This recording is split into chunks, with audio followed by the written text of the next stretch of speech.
The new McCrispy Strip is here. Dip approved by ketchup, tangy barbecue, honey mustard, Sprite, McFlurry, Big Mac sauce, double dipped in buffalo and ranch, more ranch, and creamy chili McCrispy Strip Dip. Now at McDonald's. Ba-da-ba-ba-ba. Raise the rudders! Raise the sails! Raise the sails! Captain, an unidentified ship is approaching. Over. Roger. Wait, is that an enterprise sales solution? Reach sales professionals, not professional sailors. With LinkedIn ads, you can target the right people by industry, job title, and more. We'll even give you a $100 credit on your next campaign. Get started today at linkedin.com/results. Terms and conditions apply. This podcast is brought to you by Aura. By the time you hear about a data breach, your information has already been exposed for months. On average, companies take 277 days to report a breach. That's 9 months where hackers have access to your personal data. That's why we're thrilled to partner with Aura. Aura is an all-in-one digital safety solution that monitors the dark web for your phone number, email, and social security number, sending real-time alerts if your info is found. It also includes a VPN, password manager, and data broker removal to help keep you safe. For a limited time, Aura is offering a 14-day free trial plus a dark web scan to check if your personal information has been leaked, all for free at aura.com/safety. That's aura.com/safety to sign up and protect your loved ones. That's AURA.com/safety. Terms apply. Check the site for details.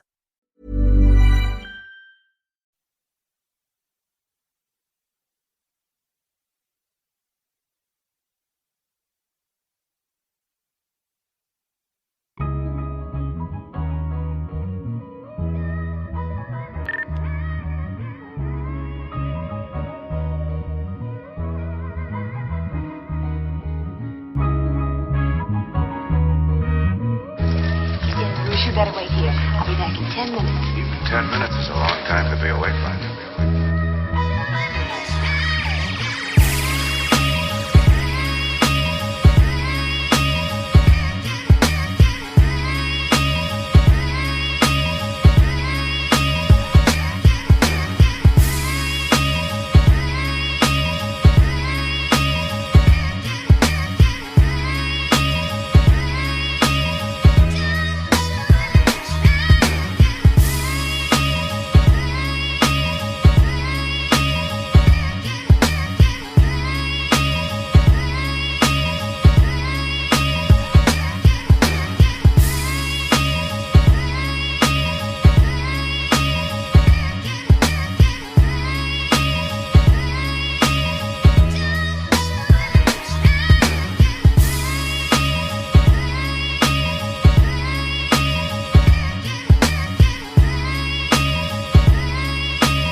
Coach Uncut Podcast. Run that back real quick, man. It's the Sunday Fun Day show. Appreciate y'all for pulling up with us and hanging out.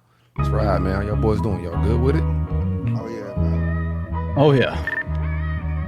Y'all blessed up and whatnot? Always. Highly savored. Gotta be savored, man. It's all about seasoning, man. It ain't, you know what I'm saying? Take time to get seasoning. Word to Gucci. Can't be born with the sauce. It's a long time to be away from it. You know? Big Gooch. Yep. This shit is never not a good time, man. I never got lost in the sauce, man. Can't get lost in the sauce. It's important. It's very important. For everybody that's new to this channel, is your first time checking us out, be sure to go follow us on Instagram, Twitter, subscribe on YouTube, support us in any way you can. We appreciate all the support, you know, the likes, the comments, the engagement. We're going to be doing this every Sunday, Tuesday, and Thursday. 4-man crew this day, man. Let's hang out a little bit. Y'all ready? Everybody good with it? Oh, yeah. All right. Y'all quite the docket, man. Never a dull docket, man. Peace, love, and blessings is all I'm after. Beautiful woman, good cushion, a whole lot of laughter. Designer linen to stay dapper, then cap it off with a fly-ass caption to go with these moments we captured. It's the Culture Uncut podcast. I'm Silk, and I'm kicking it with my family. You're... What it do? It's your boy DJ Nova Fresh, man, and you know I got my people with me always. You hear me? Shout out to the people, man. It's your boy Trey Pound, the moisturizer. You already know what time it is. Net piece be on bling bow. Draws they be on drizzle, baby. Play me my theme music.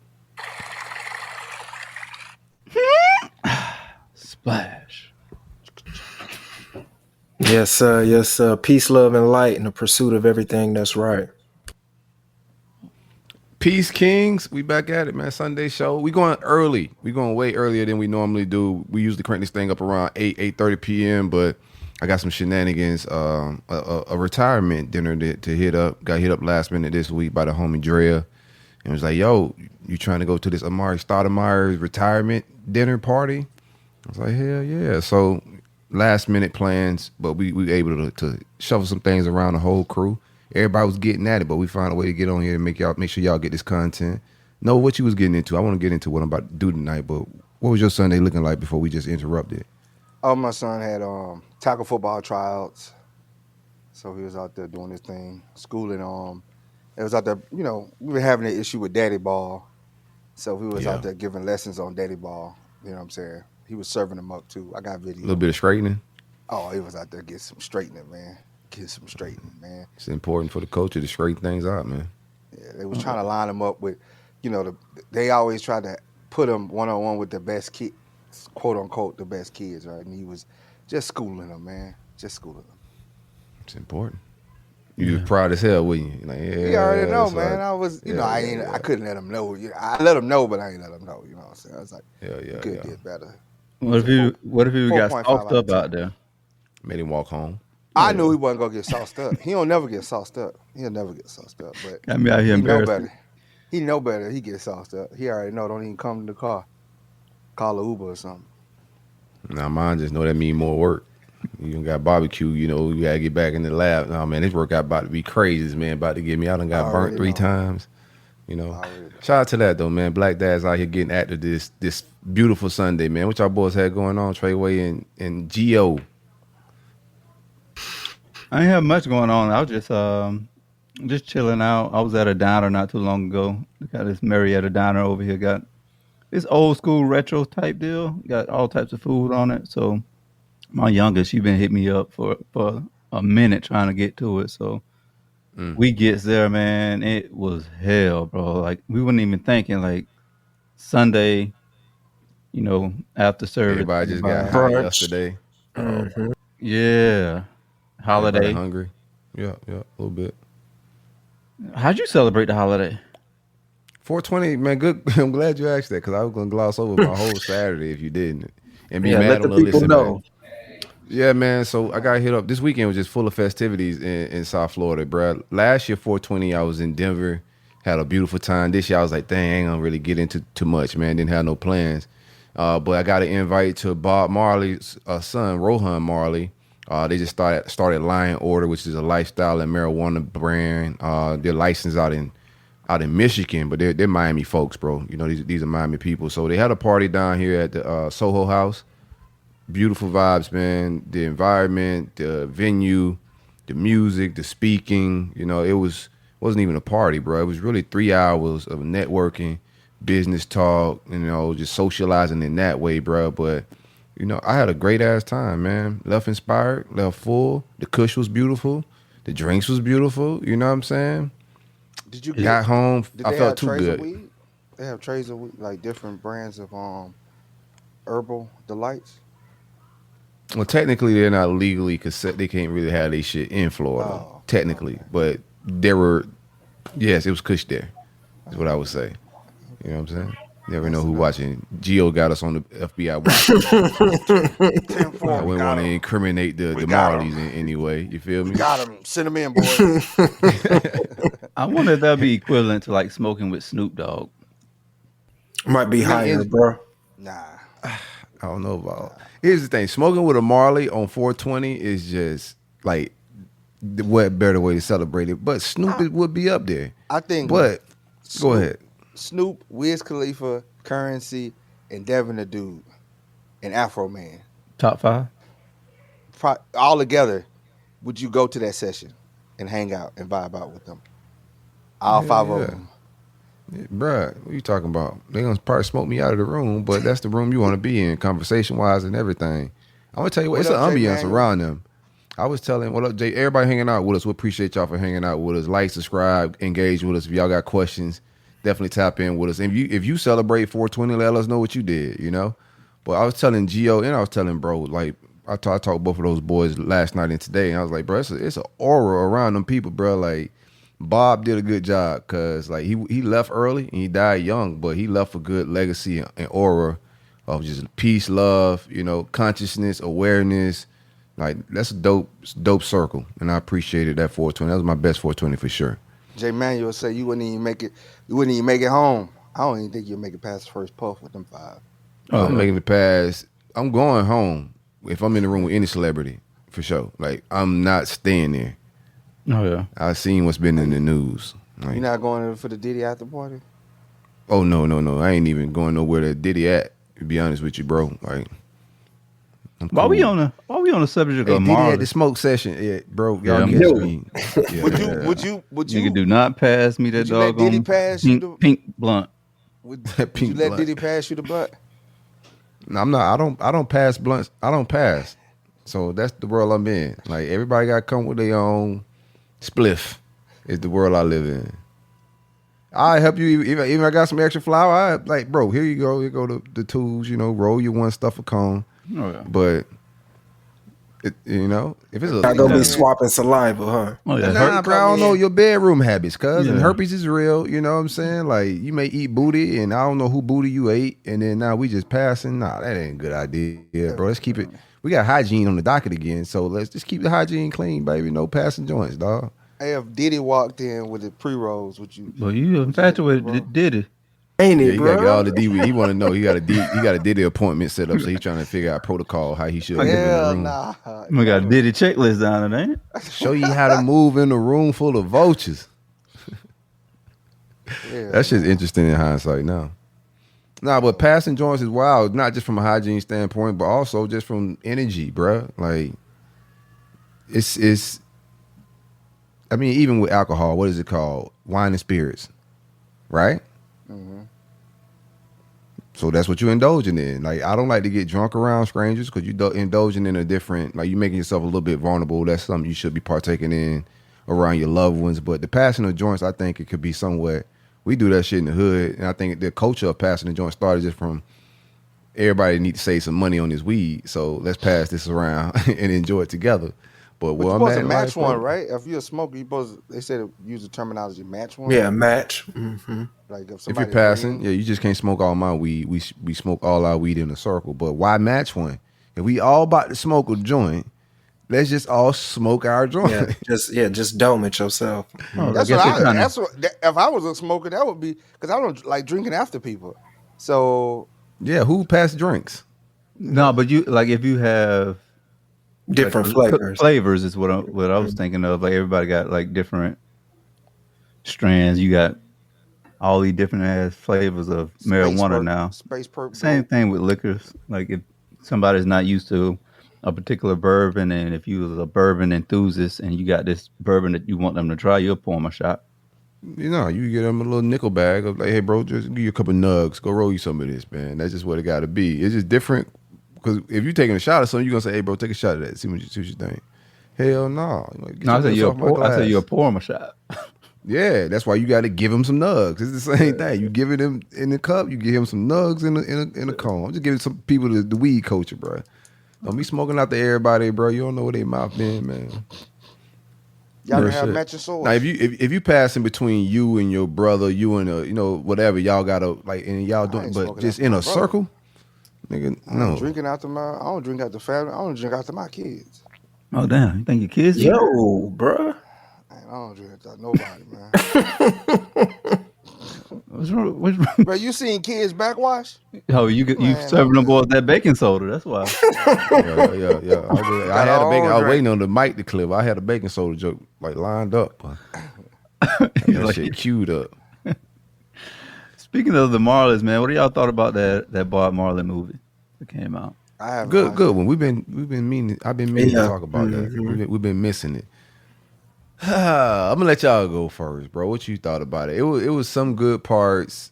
Mm-hmm. It was a lot missing, story wise, and I think like a little bit legacy wise. I don't want to like shit on because his family did put this movie together, Mm-hmm. but I just thought there was some just gangster shit that was missing from it that they. It's a little difficult to sell to the casual American that's gonna go check this out. You feel me? Yeah. That's my overall take on it. It was commercialized a little bit. Yeah, that Which was. is- I think that's the which is cool. senses I got from like when I watched it, and also what made me go watch it was when I was getting a haircut. This Jamaican dude, yeah, Jamaica ain't feeling that shit. They like, man, nah, that's a gentrified ass Disney ass. That ain't Bob. Yeah, they That's hot. Bob Yeah, Whiteside. That was like. He's like, they should have had a real roster play that. He's like, we didn't want no parts of that shit that came out.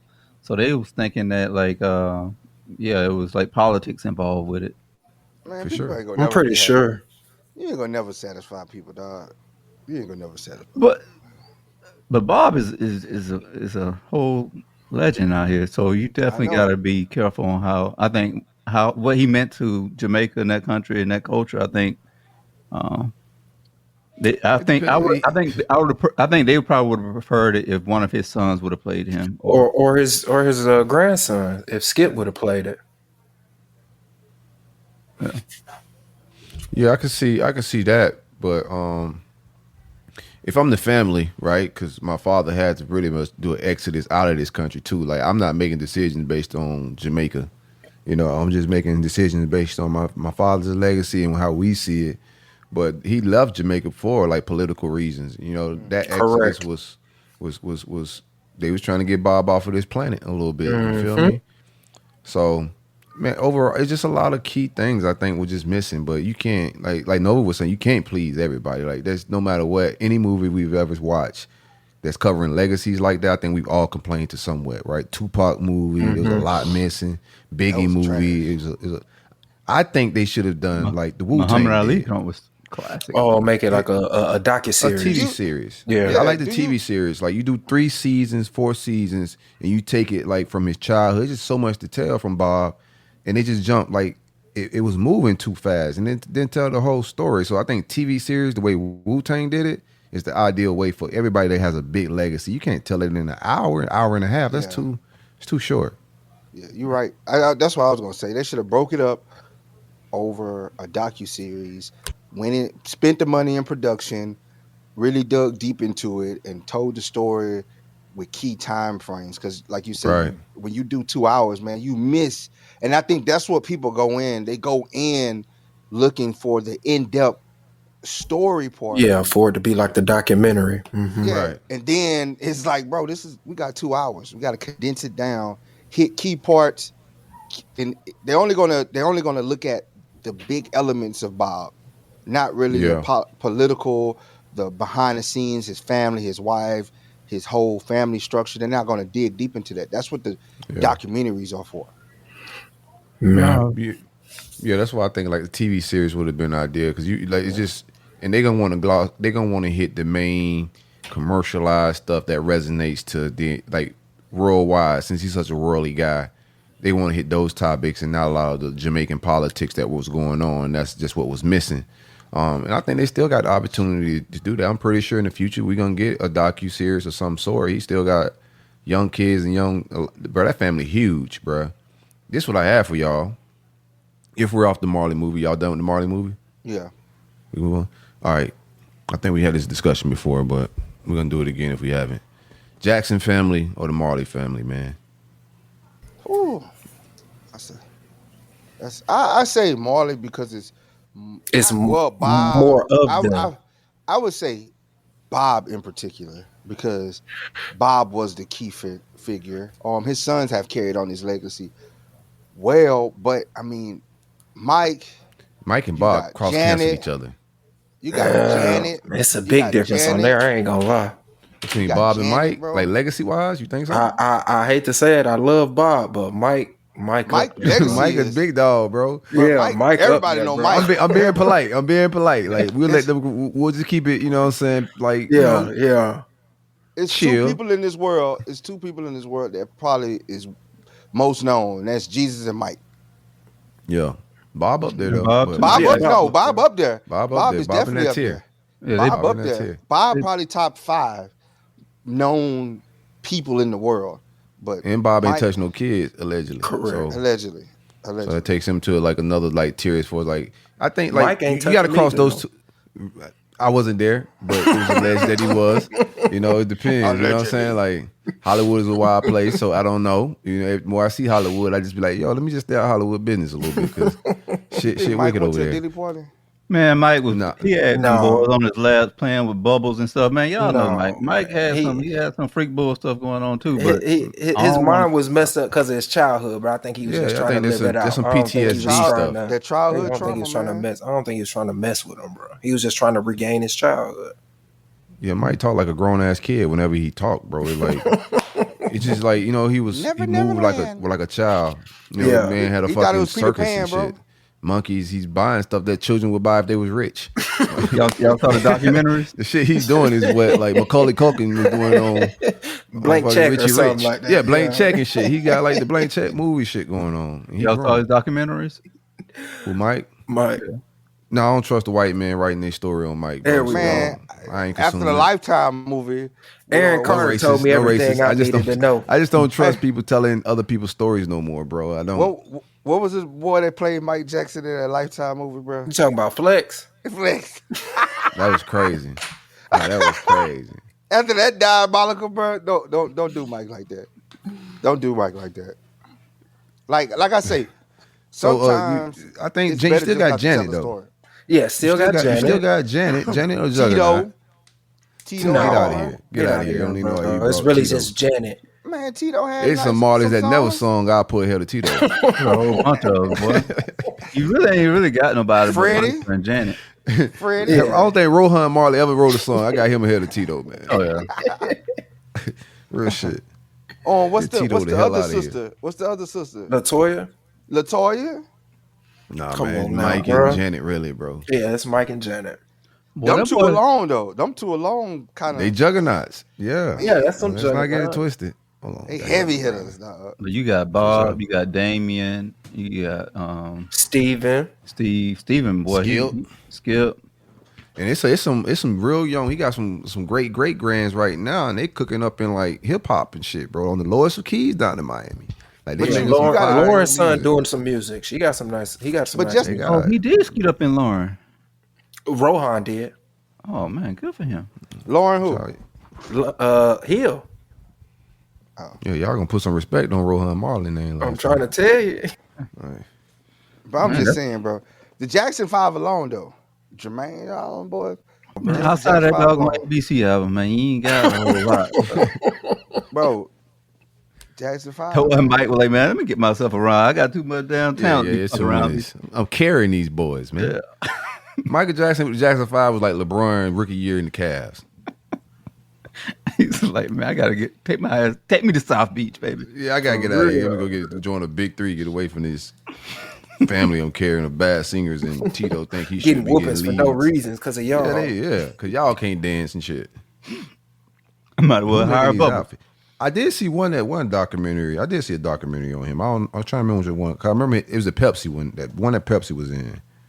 And when his hair caught on fire and shit, they had a lot of that going on in the doc. But I didn't finish it, man, because they started painting Mike all crazy, and I don't like when they do that, bro. Because it be seeming like propaganda, you know.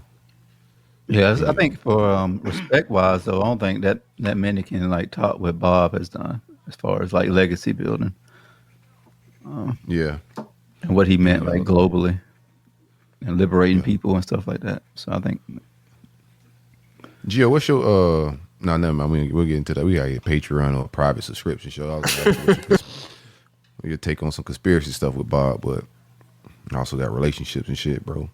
Anywho, yeah, Amari Stoudemire too, bro. Checking out his dinner tonight. My first time going to like a retirement event like this, but a Florida baller, bro. Hooper, he from South Florida.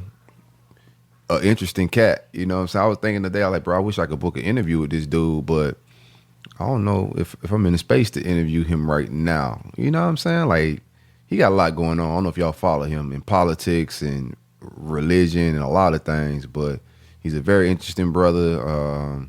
Moves and resonates as a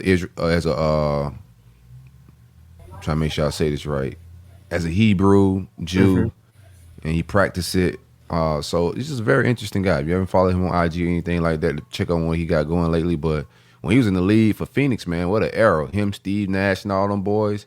Yeah, Sean Marion. Yeah, they just run the floor crazy, man. Rajah Bell. Yeah. Shout out to that. You ever went to an event or a place and you trying to, because you go into certain rooms, there's new spaces. So you ever be in the room and you want to make sure you're moving right.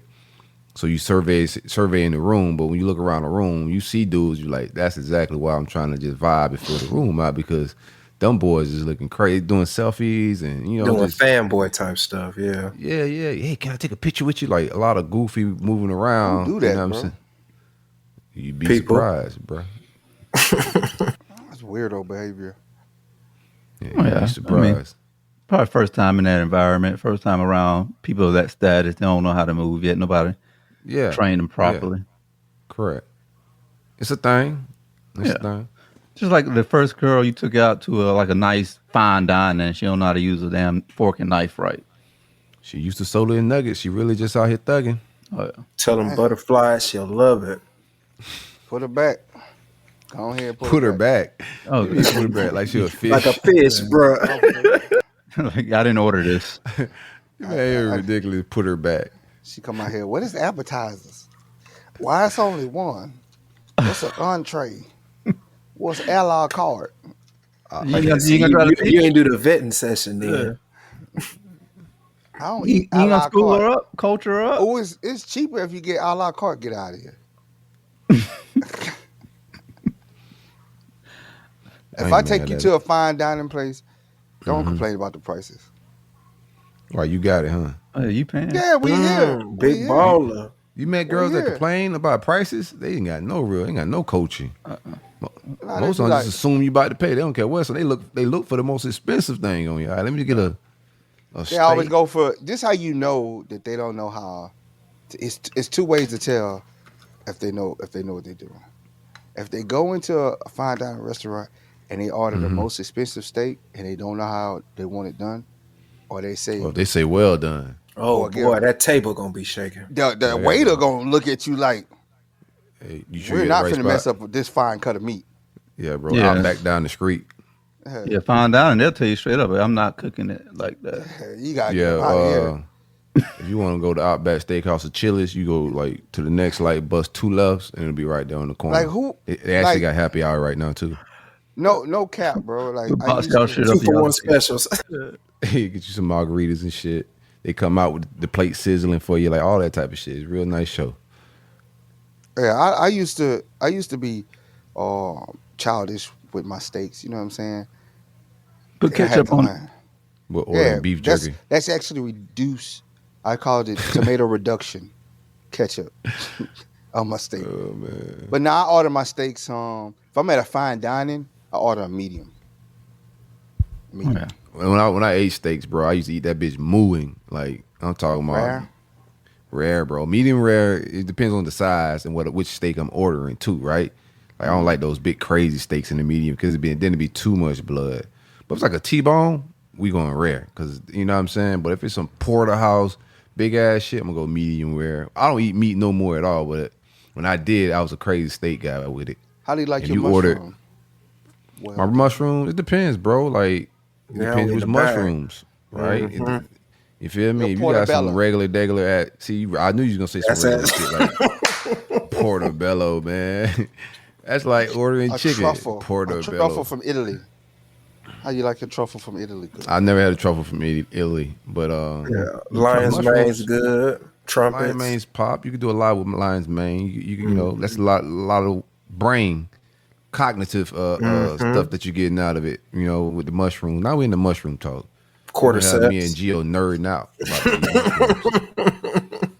And the What show about gonna be like, jackfruit? hey man, Jackfruit, you may want to make your pulled pork like type There you go. vegetables Yeah. and stuff with like that type of vegetable. If you want to make it like a plant-based pulled pork, you get your jackfruit. Mm-hmm. I'm glad we can get the people some plant life too, dog. You know what I'm saying? What, all right, whatever. Jill throwing up gang signs about plant-based eating. Whatever you pull up in that joint, she ordered chicken nuggets. You I'm leaving. I'm leaving. I'm leaving. Y'all think these jokes. I am leaving. She say she wants some chicken tenders. Take her to Zaxby's. I be like, hey, I'm going to the bathroom right quick. I'm going to the bathroom. I'll be right back. Get in my car and go home. I mean, you can't really be mad at her. You took her to the restaurant that got chicken nuggets on the menu. No, or if she get mad that it ain't no chicken nuggets. Yeah, chicken she like, on the menu. I don't know all this yeah, other flamenco meat, young.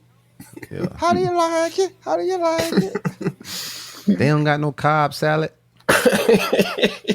Bro, somebody said Cobb salad. You know, I want to go to the place in Mexico where the Caesar salad was originally made. It's a place in Mexico where the Caesar salad was originally Caesar? made. If a Mexican made Caesar salad, I don't want to go to the place it was made. Yeah, they lied. If his name is Carlos salad, I trust it. But Caesar, bro, yeah, all them Mexican names, and they're gonna pick. It could have been a Miguel salad. Yeah, man. What the hell wrong with doggone Mexico? Bro, Caesar salad was made in Mexico, dog. I don't trust it. I don't eat it right there. I can't See, trust look at that, man. A Mexican salad named Caesar? Hell no, man. Give me a taco salad, man. Give me a Jose salad. Yeah, give me a Jose taco salad. A Juan salad. Mm-hmm. It was There's a lot of ways you do. You could have went Maria. Caesar Cardina, an Italian chef who owned a restaurant in Tijuana, Mexico. Yeah, should name it. Innocent Tijuana. Definitely got diarrhea after you ate that shit, bro. Bro, don't disrespect TJ like that. That was fresh from the donkey show. Right, what is he? Is Caesar or American? What name is that? It's Italian. a Greek name, right? Italian. It's Italian. Oh, Greek? No, it's Italian. Oh, okay. I thought the Greece had Caesar ruled in Rome. Italian. Okay. A little bit. Same shit, man. Nova cultured a little bit. But I want to go there for that Caesar salad though. They still serve it at this hotel. I'm good. I'm not going to Tijuana for a Caesar salad. Now I'm gonna take his word for it. I bet you're busting, but I don't eat dairy, so that takes me out of it. Oh, yeah. I think the original one. Let me see what the original one. Anchovies in there too. Mm-hmm. Anybody that got anchovies could go to hell. You don't like anchovies? Nah, Ninja Turtles got me off of that wave. Say it. Tell them, bro. Michelangelo ain't like them bitches. I don't like them, man. Leonardo ain't fuck with them. I'm cool.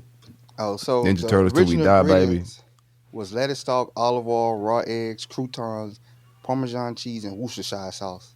Oh, yeah. See, that Parmesan cheese got to go.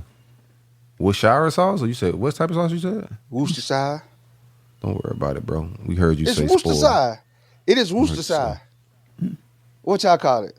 You can't get too mad at the girl ordering chicken nuggets and you saying shit wrong. That's on the menu. You can't say the menu and she don't know what she really, you know what I'm saying, eat That's on better the menu. than, That's I bet crazy. she'll understand me more than some, I want my steak well done or some chicken fingers. I like to ask questions. Like don't be afraid to ask questions at restaurants either. Like and then the plate get there and you look crazy. So I'm a question asker. Like if I don't know what's on it, I'm reading it. And like, cause sometimes you go to restaurants and I hate this too. Where the pictures at? Like, come on. Yeah. That was my experience today. What are pictures? You gotta go on Instagram. Yelp. If you want to see You gotta pictures, go to the restaurant's Instagram page. That's a cheat code. And see what it look like. Go to Yelp. Yep, too. Yep. And they're gonna show you what the food look like when they come at on your table. Instagram gonna show you that pretty shot.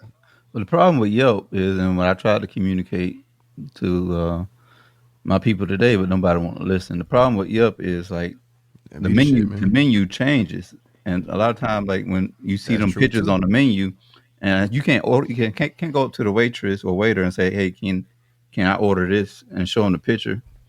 Like you got to know exactly. I've done it now. Yeah. What you try to order? Some pancakes? Everything that she wanted to order, them pictures wasn't even on the menu no more. She wanted some pancakes? No. I've done that before though, and they still made it for me. Right? I pointed at something like, "Yo, y'all don't do this no more, right?" Like, no, but we can still make it. Okay. But a lot of these places do be seasonal restaurants. Season 52 is one of my favorite spots here in West Palm, and they have a sea bass dish. They only have certain times of the year. Outside of Bro, I only like sea bass. I love sea bass, but it's hard to find people that cook it right. Bro cook that shit perfect, and so does Season 52, bro. They go crazy on the sea bass. But yeah, you're right. The menus do be, but it is on Instagram though. Like, you don't just got to get used the restaurant pictures. If you click the tag, you'll see regular people that have tagged the restaurant and posted their picture and their experiences at the restaurant as well. So you can see regular folks outside of the Instagram page you on if you click the tab. Just some little. And they tell you, codes. most restaurants tell you if they have a seasonal menu. They tell you it'll be in a caption, seasonal, or on a menu. All right, let's talk some important shit. We got to talk real quick because we flowing a little bit. It's 30 minutes in. I know I got to be out of here by 6:15 the latest. So we got plenty of time to get our shit off. Gotta hit right. the Diddy party. Bro, don't even no Diddy party. Stoudemire, I scoop the shit out of Stoudemire. They try some crazy shit. They said STK. I know also a place I've been wanting to visit. If you haven't heard of this restaurant, it's down in Miami. Elite Vibes, man. So I'm gonna go there and act like a bad bitch on the date and order the most expensive shit on there. They're gonna put them out. I might get a steak and don't eat meat type shit. You feel me? Now they're gonna have a structured menu for you. 5 things you can order from. You trying to Mari pockets, man? I think it's an open menu, cuz. Nah, they ain't gonna do no. The cook won't. They ain't gonna want to do it. For big parties like that, they do a small menu, and it's like I don't think the party that big. I think I'm just yeah. Because they don't like Type cooking 10 different dishes for all these people. That's how they be, man. But you might be right. Yeah, that's how they do it for weddings when you get those places. Same thing with my wedding. Give you like 4 dishes that you could pick out, kind of condense things a little bit because they ain't got no full staff for your private party either. Mm-hmm. Let's talk this Drake diss that just went out, man. Which was kind of crazy. It went out Friday night. I'm not sure how I feel about it. Well, I'm sure how I feel about it, but I do want to talk. He did a song, and in that song, he used AI to sound like Snoop and Tupac, which was crazy. But, I like the lyrics that it was in. I thought it was a very unique idea. I thought, like, it was well thought out. But I think you're stepping on a slippery slope with playing with AI, the business of it, cutting the artists out to be able to do. If they could get Drake to sound like Snoop and Tupac, like, they can get anybody to write lyrics because all this shit is algorithms. They got the data. These AIs can write these lyrics, write these songs with the right voices, and these artists are already selling their publishing away, right? At contracts. They're gonna start selling their voices away. Because now your voice is the value that we need. We can make the song off the analytics and data that we got that people like. We know the 808s they like. We know the BPMs they like. We could put certain lyrics that we want this song to do into a little machine, and it could spit back with the beats that we want. Something that I think they already doing that to a certain degree. I think they already testing it out on us, but I still don't like it. I think it's a slippery slope, and I think you're gonna take the soul out of music by doing it. Correct. Which is almost gone already. I think Eminem did it already too. I think he did that. What Drake did, he used some voices. I forgot what song it was, but I mean, with Drake, it's always you got to look at down the road. Like you're right. I think he's pushing AI. He probably has some money behind it. He probably is invested in it because he's a suave business dude, man. He's a very cunning type of character and very calculated in everything that he do. So it's you think more it's him to or you this. think it's his background though? I think it's the people he with. I think it's the people he with, man. No, Y'all but dig who, it run- now, who runs boy. the, who runs the industry, right? Same thing Kanye was complaining about. Like rich Jewish, it's a small Jewish community that or execs that run this thing, right? That's Drake's background. Drake is Jewish. I think if you that, want, go ahead. No, I think that like in war and battle, you don't know where Kendrick's gonna take it. There's also rumors that the 2 AI tracks that came out, like it's rumored that Kendrick put those out. Like those, one of them is not AI and one of them is. So, but the fact that we don't even know is a lot. Yeah, I'm just going off of like, all right, well, if he got some behind the scenes information that Kendrick put those out, so why not leverage AI as well and go toe to toe? Yeah, get 2 West Coast people. My take on this shit, they setting y'all up to start making music with AI, and what better way to do it? I think a lot of this is orchestrated. To be honest with you, I think all this beef, the more it plays out, I think a lot of this shit's orchestrated, and I think they're trying to get to a way where they don't have to pay artists. Then you ain't negotiating no contracts and I own your rights. If a computer making all this shit, and we could just get you to perform it or whatever, but we can manufacture everything, then we just paying you a performance fee. We got the rights to your voice. We got your rights to this. We can make the lyrics. We can make the beat. We don't need producers either. Like, we can make all this shit with AI. And I think what better way to introduce AI? Because people, it's mixed right now, but people are, like, some people love this shit. Some people think it's dope, you know? So they already tried AI and didn't really kick in the past. They've been trying the last few years, but the AI artists aren't really taking off like that. But if you get Drake to start dabbling in it, to get one of the biggest artists in the world to make it comfortable for people, right? Then you can introduce more layers to this thing, dog. But I don't think it's by coincidence. Even with the Kendrick shit, I think that's orchestrated as well. I think if you get the people to start debating, is this real, is this not? With Kendrick hasn't came out to squash none of those rumors of what's real, what's not. Same thing when Drake dropped the track. Is this Drake or is it not? So you already putting it in the people's head, and they can't even tell if it's AI or not. So you already testing it on the market without like telling them, right? I think a lot of this shit be way deeper than like the surface. I think they trying to introduce AI music to us. You know what this was real? I mean, they kind of already showed us if the music artists are paying attention to what the screenwriters and everybody else in the movie world was going through. It's the same shit. Like when they was introducing AI to write movies and while they was on strikes and stuff. Yeah. I'm telling you, sometimes it come at a cost, man. You got to negotiate better. But you want to know what this was real? And I don't think it was AI driven. And there was no question that who wrote the diss and who sung it. Taylor Swift came out dissing. She dissed Kim Kardashian, bro, on Amy. That song, Amy. I can't wait not to hear that. Yeah, you heard it already? Yeah, I heard that track. He a Swiftie. She said, I can't wait not to listen to it. He don't like Swiftie. I'm just a DJ. I just consume music. But being a Swiftie is MAGA though. Yeah, no, Swiftie anti-MAGA. No, that's anti-MAGA. That's what I don't like. You can't be rolling with her. She ice cream. She for the ice cream. But she dissed Kim Kardashian, man. She went in on Kim Kardashian. Talk about your song. Your daughter gonna be singing my song, and you gonna know it's about you. I say, damn. And she said my mama even hated you. My mom don't hate nobody, but she hated you. I'm like, man. Oh, this sounds like the most terrible diss song ever, bro. Get this shit out of here. Barbecue.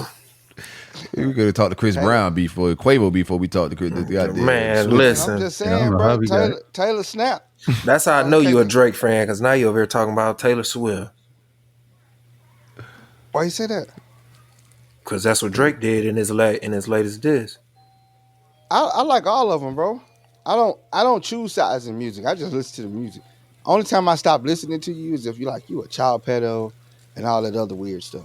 But if you just rap, bro, I ain't choosing sides. Just make music, dog. That's all I gotta say. If y'all fight it out, y'all stupid. What two rich people gonna fight? What we gonna fight for? Quavo and Chris Brown. Y'all could get all these girls and y'all fighting over bust downs. Yeah, bro.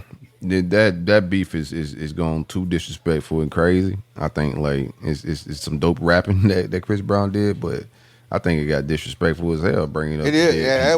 That was like y'all wilding a little bit. This shit isn't like that was on some hit 'em up. Be real with y'all. So far, black people, we gotta get less drama going on in our entertainment, in our lives, everything. It's just too much drama. Rap drama, comedian shit drama, athletes drama, boxing drama. We gotta talk boxing because Devin Haney got his ass punched in smithereens last night. Jeez, man. We thought Ryan Garcia was crazy, but he may be insane. I told y'all he was just playing the game, bro.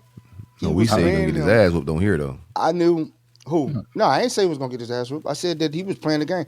He's saying he just doing this as a marketing ploy to get into Hanley's head for Hanley to think that he ain't gotta take this fight serious. Rollo said it best. Rollo said, bro, Garcia is gonna murder that dude. He's gonna beat the shit out of. He still got power. He's faster than him and he's bigger than him. He's like Haney is gonna get whooped. Man, I'll tell you what, that's a historic fight, though. That's the first time a woman ever beat a man in the ring, though. Woman.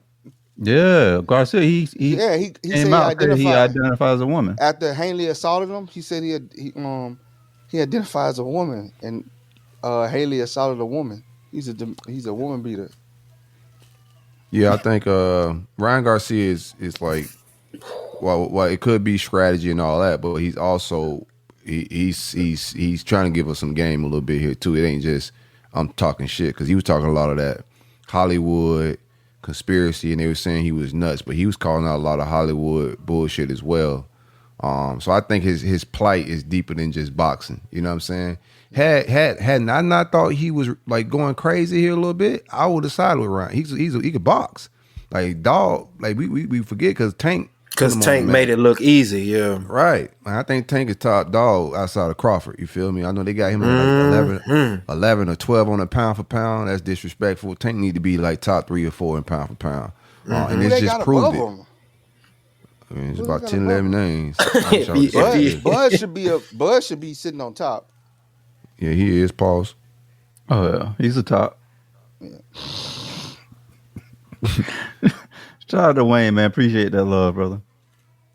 What Wayne say? I can't see the comments. Nah, he said good info. Yeah, no doubt. I thought the fight was just, I think Haney missing some dog, man. Like he it's something missing in his game. And it's been my critique on Haney this entire time. That I've been following this boy since he got on Breakfast Club when he was like 15. You know what I'm saying? I'm like, who is this kid? And do my research. I think him and his father relationship, while some people got their opinions about it, I think it's dope. Whenever there's a black man building something with their son, regardless, like LeVar Ball, you could disagree with, you know, how they move in rooms and all that stuff. Helicopter dad shit, I get it. But they there, bruh. We seen the stories of when they ain't there and they get black men this whole thing willing to take care of our kids. But I think Haney's missing some dog, man. Just he's still 23 years old. It's a long way to go in his career, but that fight got muddy last night, and he wasn't ready for the mud. He damn sure ain't ready. Tank might punch his head through the Caesar Palace ceiling. Man, that boy beat his ass all around that ring last night. I was embarrassed. I'm like, yeah. Oh my God, bro. That left hook.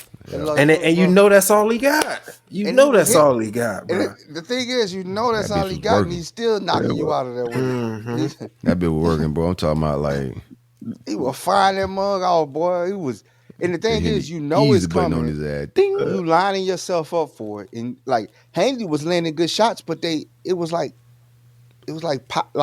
powder hitting him. Haney is great at nothing. That's his problem. He's good at a lot of things, but he's great at nothing. Y'all think they're gonna take this fight away from him though? Who? Jermaine. From Garcia. He can't win the belt. He won, but he just didn't get the belt. He's still going to loss on Hanley record. It's still but he still hold the belt. Yeah, Hanley still got the belt, so he can. They have a rematch clause. Man. Yeah, he has a rematch clause. I wouldn't want that. I wouldn't. No, I won't. Just like Errol Spence and Bud, I didn't want that. You know, I think maybe go get your prayer life. Maybe in a couple years, but Garcia will be older. But this too early for Haney. He's 23. It's too early for him. He hasn't really found himself in boxing.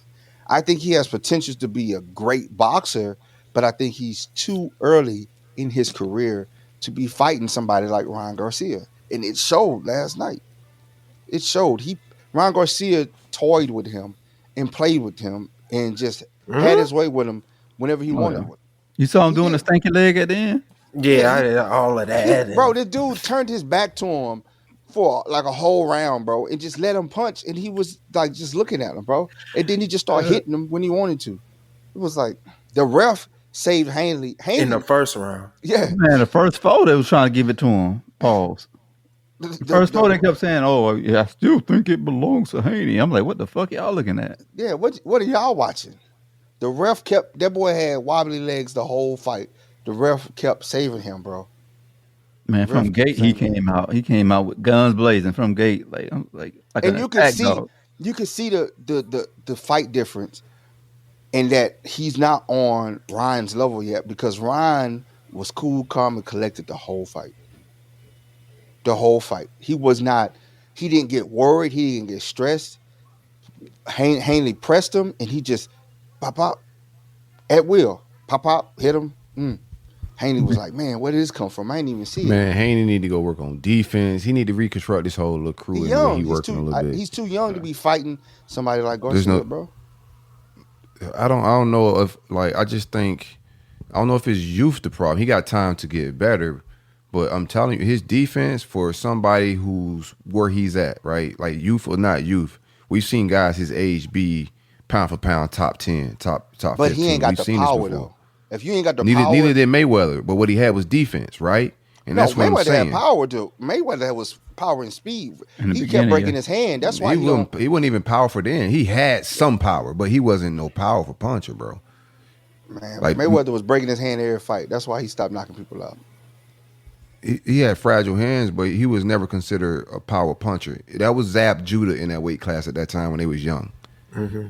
It was Arturo Gotti at that time when they were young. Well, they throwing them cinder blocks. Yeah. Correct. Those were the power guys in the division at that time. It wasn't. He was more of a speed counter puncher, defensive guy, shoulder rolling. He got his defensive game up and played smart. Haney's good at a lot of stuff, but he's not great at anything. His camp need to find out what he's great at. Like we saying that left hook that works for Ryan Garcia.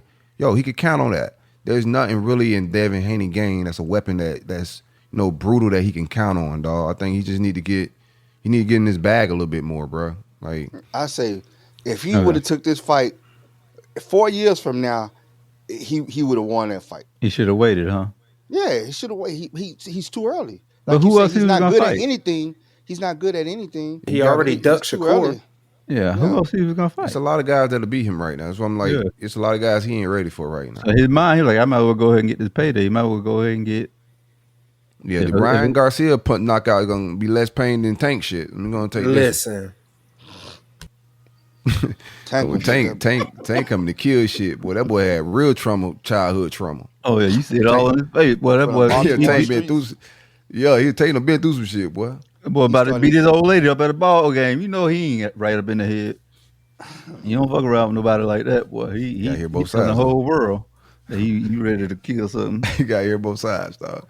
If I show up to the basketball game and couldn't get you, that means something going on, man. Like, I ain't just woke up and said, let me get you from the basketball game. I just think Haney took the fight too early. Haney, he got you $10 million, dog. Go ahead and find Jesus. You know what I'm saying? Do some. Don't end up like AB, man. Hey, that brother Muslim, man. Don't tell that man find Jesus. That's crazy. Find somebody. Get close to Muhammad. He went to some Diddy parties, man. That's why he there. Yeah. That's what happened. He went to bingo. Diddy. See? Bingo. See? Diddy set up the fight. Yeah.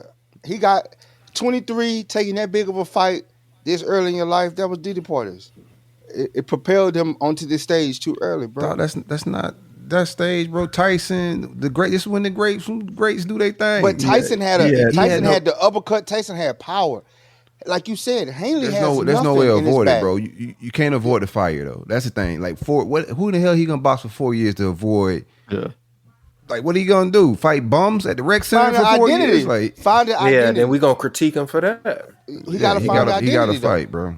He gotta find the identity in his fight. We saw it last night. That shit weak. You know what I'm saying? That's his identity right now. That shit weak. It's sweet, yeah. Get the bag while it's high, bro. Like you can't duck it, bro. You gotta run. I tell my son like that. I know he hate track meets. You know what I'm saying for a lot of different reasons. But I'm like, bro, you gotta get in the fire. Like you gotta get out there and see who else fast. Ain't no let me work. Nah, bro. He get out there. That Shakur fight. Your ass get burnt. Your ass get burnt. You get knocked out. You get knocked out. But you talking about the biggest payday, one of the biggest paydays probably this year.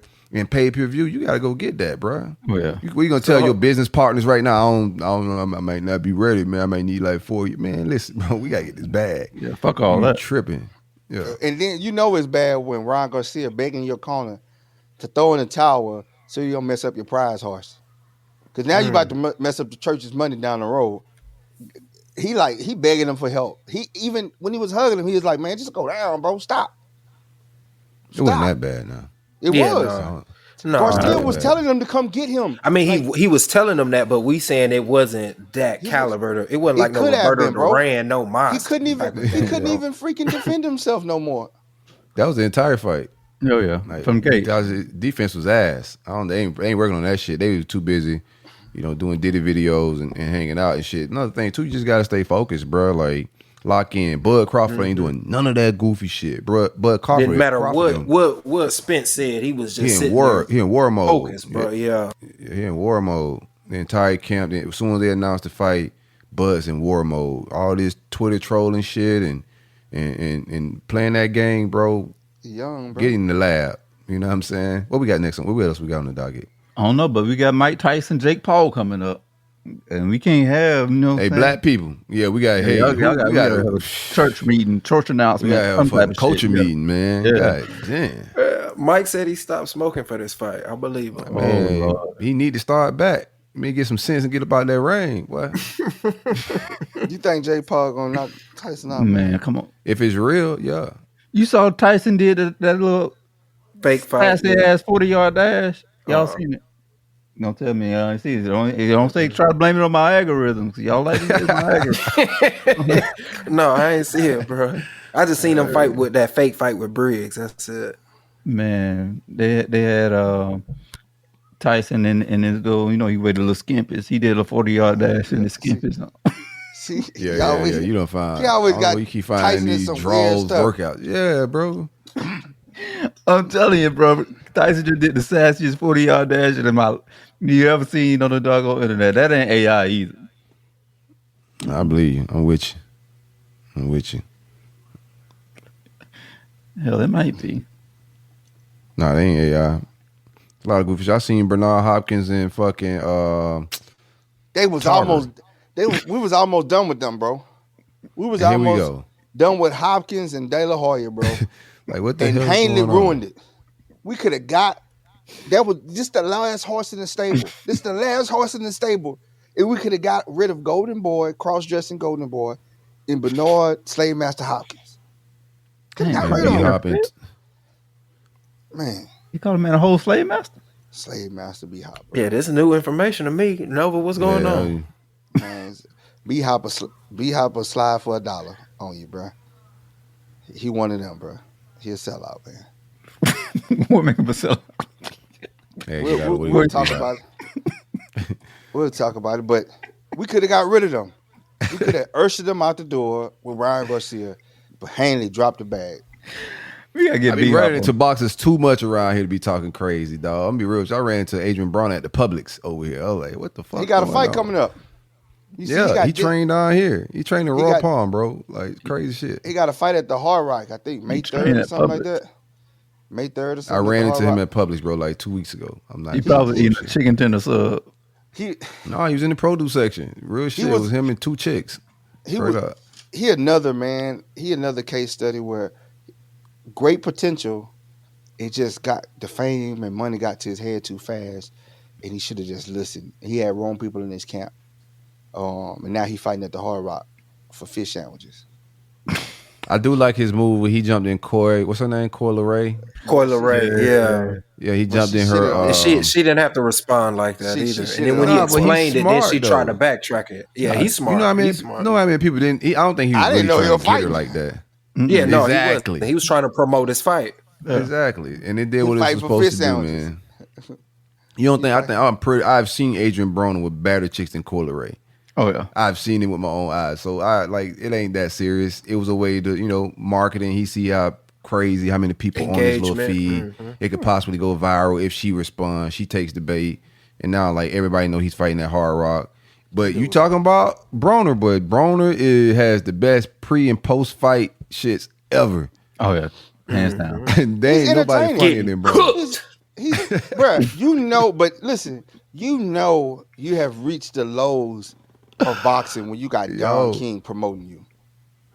You reached the low. Like that boy was hell on the Mexicans, wasn't it? Don still alive? I thought Don was out of here. I'm gonna be honest with you. Don King holding on to Broner. He promoted Don King. Don got to be like 103. Yeah, I thought Don was dead, in America. Don still alive? Let me see how old Don is, man. Hey, you know Don King MAGA. Man, you know he MAGA. Oh, so you know then. Yeah. Don King MAGA 100. He all about send OJ back and take Don. What the hell we got going on? 92. 92 years old, still promoting fights and shit. That's crazy. You know he eating pork sandwiches. It's done. Don King down there. Got Bronner fighting. Got Bronner fighting for fish sandwiches, bro. Don't do brother. He look nuts, man. Boy was born in 1931. You know what type of shit Don King done seen, boy? That boy, he done seen a couple slaves. America. He might have been one, boy. Shit. He the real slave master. He older than my granddaddy, boy. God. Yeah, he is. What the hell? Like, what's done? What's done, Dad? Done ain't on no. He ain't on no plant-based shit. No, man. They say the good. He on that Richard Gregory. No, they say the good die young, man. Don might live to be 300. Oh yeah. Don got that doggone pink cocaine that did it with selling. All right, we're gonna do a Don versus. We're gonna move to the topic. I just randomly thought of this. Which Don you got? Don King or Don Trump? Pick your Don. Man, give me the King. Yeah. He brought us some good stuff. He brought us some of the best heavyweight boxing ever in the world, bro. You got Don sliding King against your boy? Yeah, you got Don King? Yeah. Okay. Oh, it's unanimous then. I like it, man. We all Don King. Roll with it. There's only one Don we acknowledge, and that's Don King. You heard it here right on this show. And Don Cheeto. Yeah, Don Cheeto is official with it. I fucks that boy. And Don Julio. Yeah, Don Julio solid, but I don't know if I want to rep it today, man. After last night, I think we need to stay away from everything Mexican, including tequila, for right now. Remember when fucking Mayweather used to make us proud? Mayweather used to beat the shit out of a Mexican every fucking May 5th, man. Oh yeah. I'm glad he ain't scheduled a fight for May 5th. Yeah, with the sombrero on, coming out there all disrespectful. The music, everything, bro. Yeah, that's why I beat the blackness out of it. We took an L last night, dog. That boy had his ass in the air trying to get off that mat, man. Once your ass get in the air and you trying to get off the mat, the fight over with, really. Somebody right said it was a reenactment of that Martin episode. With that boy Hitman Hearns, yeah. Man, they was all that pre-show stuff. They was dancing before the fight. A whole lot of cooneroo was going on in that locker room, bro. Yeah, and then remember he slapped him at the when they was at the what's the name at the face off. That never goes over well. That never goes well. It doesn't. No, nobody. That's why I knew. That's when I went and placed my bet. When I seen that, and then the comment from Rollo. No bet. Show us your ticket. I did. I'm fucking with you. You better show us that lotto ticket that didn't hit. No, but that like, and I'm gonna tell you one thing, right? So when you talk shit before the fight, when you start getting your ass whooped, you ain't thinking like, I need to work on my straight, I need to work on my jab, I need to counter. You thinking about all that shit talking that you've been doing this entire time. Every time one of them hooks land and you hit the mat, you're like, oh man, I was just saying that I'm gonna beat him for talking about my last name, my religion, all this stuff. Now I'm losing in the name of Allah. Allah ain't gonna be pleased. He was getting punished, dog. Like, you muffed this man. Don't put your fight on my God, bro. I don't know what religion anybody is. That between you and that man, cuz it ain't got nothing to do with my God and his God. No, bro. Like, that between you, that man and that man. Yeah, God. Not my God taking an L because you throwed him in the shit. Man, nah, man. God looking like, damn, boy, why you put me in this? I ain't got shit to do with it, boy. I'm not going to send none of these angels down there to help you. Man, he beat For real, Golden Boy sanctioned this fight, not Golden Arcs, motherfucker. This ain't Golden Gates, bitch. What's call me now? Old boy from Alabama, the Alabama football player. He used to always, he used to throw black people some shit all the time. He got me hyped one time. To this day. Boy, listen here, bro. I was mad at every white person in the world after that day, bro. He got me lit. To this day, I was saying that shit for no reason. Cut off white people at the like, till this day. You got beat up. Motherfucker.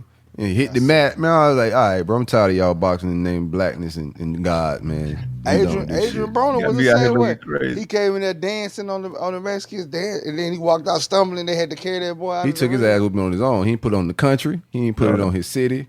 He didn't do none of that. He just went out there and got his goof ass knocked out. But they was holding this boy walking back to the locker room, dog. He was so out of it.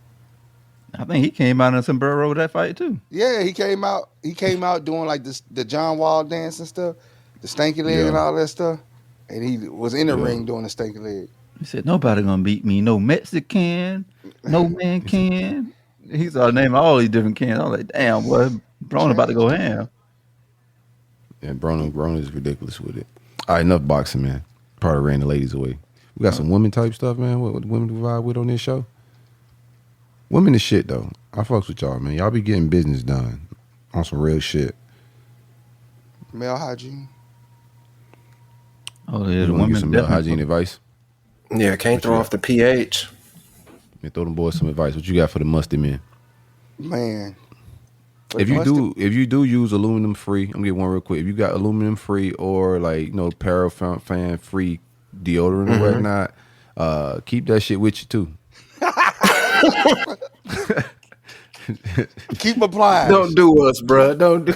Keep applying, No, man. I use it. I keep that shit with me, boy. I put it, just bring it in the car with a little bag, just in case, because I don't been, that shit don't be 24-hour coverage. You done been in the That been embarrassing before with a woman, bro. You need to shave your. No, I've never been musty around women before. You need to shave your I've been pubic musty hairs. alone though. You need to shave them What's pubic up? hairs. You need to shave them pubic hairs or shampoo them. Yeah, you just gotta clean them. What? I like the shampoo. I used to shampoo my shit. I just shave it. I keep that thing. I keep the rat because tail, it everything hold going. in. It's It hold bald in. head, man. I got a I'm bald talking head. about underarms. Got the Michael Jordan. down there. You gotta shave all that, man. I don't want no And friction. If you're an older guy, man, you at least need to shower twice a day, man. When you wake up in the morning. Damn. When you go. Does it ever feel like you're a marketing professional just speaking into the void? Well, with LinkedIn ads, you can know you're reaching the right decision makers. You can even target buyers by job title, industry, company, seniority, skills. Wait, did I say job title yet? Get started today and see how you can avoid the void and reach the right buyers with LinkedIn ads. We'll even give you a $100 credit on your next campaign. Get started at linkedin.com/results. Terms and conditions apply. This podcast is brought to you by Aura. By the time you hear about a data breach, your information has already been exposed for months. On average, companies take 277 days to report a breach. That's 9 months where hackers have access to your personal data. That's why we're thrilled to partner with Aura. Aura is an all-in-one digital safety solution that monitors the dark web for your phone number, email, and social security number, sending real-time alerts if your info is found. It also includes a VPN, password manager, and data broker removal to help keep you safe. For a limited time, Aura is offering a 14-day free trial plus a dark web scan to check if your personal information has been leaked, all for free at aura.com/safety. That's aura.com/safety to sign up and protect your loved ones. That's AURA.com/safety. Terms apply. Check the site for details. Put a bed, bro. If you're one of them big older guys, bro. He said big older guy. He don't do. And that what you eat too, man, comes out in your pores. Correcto. So if you smell after you sweat, bro, you need to change your diet, man. You need to change up something in your diet. Yeah, and if you eat meat, do not buy the aluminum free deodorant shit. They need all the aluminum, bro. You really gotta be plant-based to use plant-based deodorant. You can't be eating meat and then putting on this regular shit. Think it's gonna cover all that pork shit you got coming out of your skin. And don't then cover also, that shit. You also You need them cognizant. chemicals they got in the other shit if you eating that pork. Real shit. And you also need to be cognizant You laugh like of you your gonna be laundry laughing. I'm dead detergent. ass. Be cognizant of your laundry detergent too, man. What you put Yeah, in your yeah. laundry. Yeah. Because 100%. that too interacts with your sweat and creates a smell too. And if you're using too much detergent in your laundry, that will make you smell as well. Fellas, I'm gonna tell Mess you. up your skin. It'll I'm mess up your skin. gonna give you the news. I'm gonna tell you what the ladies want you to do, fellas. Clean your balls and wash your ass. You know what I'm saying? Don't be walking Correct. around And here your with nails. doggone stinky drawers, long ass nails with dirt And up on behind them. your ears. Oh yeah. And behind your ears. Wash. Hey, go, man. If you got an old lady at the house, bro, or a sister or something like that, like use their shampoo, their natural hair products on your pews. If you don't shave, you don't want to shave, and you like to naturally bush it, like my man Nova said, shampoo them joints, man. Get her natural, sodium free. Make sure it's what's the sodium name of sulfate it? free. Let me see. Carol's daughter. Grab that natural shit you see out there, that fly shit, lather it up. You know what I'm saying? Do what you got to do, bro. But the ladies be having all the black your soap, the creams and shit. Like use her shit too. Yeah, take care of your skin, man. Use toner when you get out the shower on your skin. Use toner. Now it's a difference between toner and astringent, so make sure they know that, Nova. Yeah. Yeah, toner is into a lot of bougie men talk now, but I like it's this pH shit. based, and it's a neutral. It's a neutral thing. It's like naturally alkaline type of toner. You don't want one that has a whole bunch of ingredients in it because then it dries out your face and cracks it.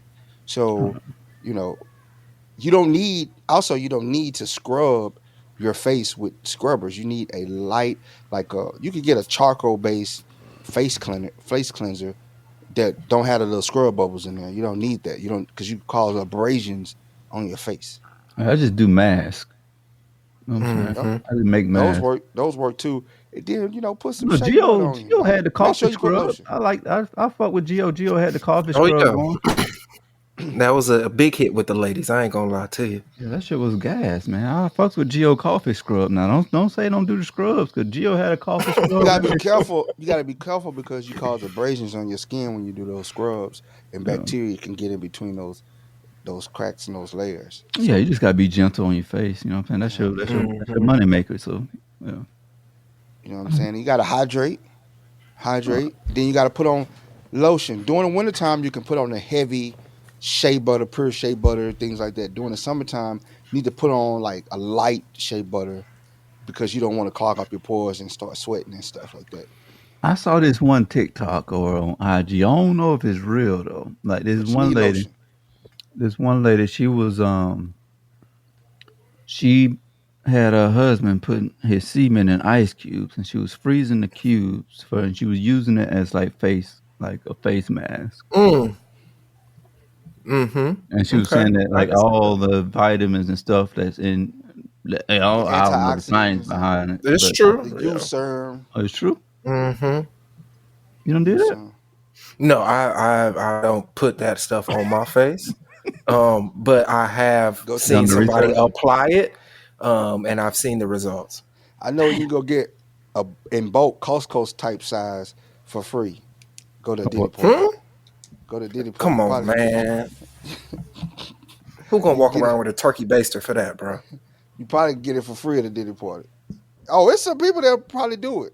It's some vultures that'll do it, but you definitely need to do a routine and clean yourself, and not put on Axe body spray, or just spray cologne on some funk. Axe is unrighteous. I'm gonna be honest with you, bro. I get a headache as soon as I smell some Axe, man. It's PTSD kick in. I used to see boys coming in and just be in the locker room. They just got through sweating and they just spray Axe on. And I'm just like, man. Shit, I'll tell you what, you ain't got nothing though. You something better than nothing. Let's put some water on your ass. That's what you better not do. Tell you that. Put some water on your ass, man. And change your socks. Let your feet air out. You know what I'm saying? Put some thong slippers on. Walk around with them. Let your feet air out so you don't get no fungus and stuff like that. You know. All right, that's enough hygiene talk, bro. Then we took everybody from the rooter to the tutor how to beige their ass and take care of their skin. Y'all boys at this age don't know how to take care of yourself. You never gonna get no woman, bro. That's a lot, big muskies. Yeah, ain't no hope for them either. This ain't the show. They need to go probably to like a little mustier show like 85 South or some shit like that. Them boys probably gives like good shit for that vibration. That loud. I think the dudes that listen to this show are a little bit more sophisticated though. Just I'm giving like, hope a little bit. Maybe do be some stink money. You ever had a stink homeboy, dog? And like they keep getting in the car stink no matter what you. Big sour motherfucker. Oh yeah, call him sourdough. Can't be friends if you still stink, cuz like. How you smell sour, dog? How y'all told him though? Y'all ain't. That's Ben stink. Boy, I'm telling you stink, cuz. Hey, bro, you. So it's the same as the bad breath then. Yeah, I think males don't have a problem. Breath is a little different. We don't take it personal. You supposed to tell me, like I got a booger in my nose. You supposed to tell me, dog. Or you supposed to be like, hey man, bro, your breath stink, dog. Oh, bro, wow. Did you watch you say breath you think is different than body odor? Man, breath is violation. Like, that's a violation, bro. Like, it's more than just one session with your breath, bro. That's you gonna have to build a habit, because that probably mean you ain't flossing. You probably got that old dead meat hung up in the back of your teeth between them, bro. Man, It's gonna take Conway you Yeah, we gotta start talking about hygiene. This shit, like the show, shit.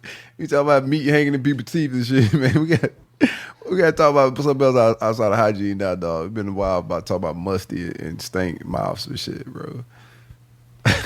What you got? We got a few things over here. What else we got? I gotta get this dog here real quick, man. My bad. Oh, barber prices. I can't relate to this, bro. I shave and I do everything at the crib, man. So you got barber prices. You got to beef with barber prices. Them boys been taxing. Nah, they do tax, man. Some of the boys' prices are outrageous, and I mean they do good work. But man, if you charging over $40 for a haircut, bro, I think you need to reevaluate just a haircut. Now, if it's a haircut, a shave, and a service, the service, you hitting them with the razor, you moisten up the face to open up the pores and things like that. Yeah, okay, I can see over $40 charge, but a $40 for anything over $40 for just a haircut, that's outrageous. That's outrageous. And you're not even hitting them with the straight razor. You just in South Florida. If you nice with your clippers, that $40 is a deal. In South Florida, it's some barbers around here that 3 digits, huh? On fucking residual. Like you gotta pay, you gotta lock in your appointments on the same time, same day, every week, and if you don't come get your haircut, it still come out your account. It's some barbers cooking like that in South Florida. Amon, I went to Amon, my co-host. I went to the barbershop with him. Bro, they're locked in. That money's coming out your account every month, whether you come to the shop, get your slot regardless. And the moment you stop, you might not get back into that seat. You feel me? Mm-hmm. But you at this place, it is full service. Like you're not paying for no drinks, no espressos. Like you getting the hot towel treatment. Like they cater towards you. So when I went there, I was like, bro, this is a fly spot. I understand. Like he provides a very high end experience. Good ambiance, Good ambiance, bro. Like beautiful women in there working. You know what I'm saying? Espresso in the air. If you want champagne, you want coffee. Yeah, that's the thing too. But you spend $40, and for like it may be a better investment to go ahead and spend another $40. You know what I'm saying? Lock in the monthly, and then you got all that fly shit. Like so you got to spend. So is the $40 you get a haircut, or the $40 just access to get a haircut? No. I think he spends a monthly subscription. So I don't. I think it's like $120, $140 a month type shit. You get, that ain't bad. So it's a haircut every week. So it's haircut every week. Yeah. Okay. But you got it's locked in. So if you go out of town, you miss your appointment, your money you just don't get that haircut. Right. That's type smart, because he know cats, man. Me though, if I'm on that subscription, I'm gonna make it there. Even if he just cut my hair 2 days ago. If I know I ain't gonna be here next week and I'm gonna miss that one, I'm gonna get my hair cut tomorrow. I'm there every day for the free drink. 3 digits. You let the barber man just vibe. You get that's smart though, because not everybody gonna come all 4 weeks for a cut. Yeah. They might come 2. They might come 2 weeks, which is smart. So he's making 80. He got 80 in the pocket. And instead of dealing with like cancellations and new clientele, he got the same. I like much continuity he got in his like list, and then there's a waiting list that if somebody fall out, it's somebody in the host. It's gonna feel right there. Yeah, he ain't gonna lose no money, and he know his money made for the month. It's a dope. His money made for the month. That's smart. And then that's not even including tips. That's a smart. Correct. Barbers, if y'all listening, y'all got the game from who? No, I won't need to get them no more of this type of game. They ain't doing shit. If you providing all these services and this hospitality. That's what it is. We starting to miss in service. Like that key in everything is dying. AI has a little bit to do with it, but bro, it's hard to find good customer service in a lot of places, bro. I wish I could cut hair, bro. I ain't gonna even lie. If I knew how to cut hair, bro, y'all would get a service, bro. It's a lot. It's a ton of great barbers here in Atlanta, and also like I've been to Texas, had some great barbers that had some really good prices, and for them like. I think it depends on like where you at in the economy and what's going on. Yeah, what the market is. That environment. Because when I was in Texas and dude gave me the full like service joint, motherfucker put like a doggone do rag on my head with a warm towel and started like put the hot dryer on it, brush my waves, had my shit right. Man, he just charged me $28. I was like, I gave him 40. So he was like, damn, thanks, man. He was happy to get the 40. I was like, bro, this is like more than I paid. You should be charging more. I'm not gonna tell him that. The best haircut service I had, and a haircut was a great haircut, was in Bahrain for about $15. Oh man, bro. no, the Arab did you up like that? Man, it's Filipino cats. Filipino cats. He got but half a head. He got but half a man. What he did special with the haircut though? Give me a flavor of how the cut went. So they put the hot towel on there, get you ready. They hit you with the straight razor, line you up. They fade you. Then they put one on your face. They massage your face and stuff. Then they give you the shoulder massage. Your stuff be right, bro. You walk out of there, man. It's like for $15, bro. And it's like an hour, a whole hour, almost hour 30-minute process. Did you keep your arms tucked in the chair the whole time? Oh, always. They don't even swing you around though. That's what's so cool about it. Oh, so he just walk up on you close then.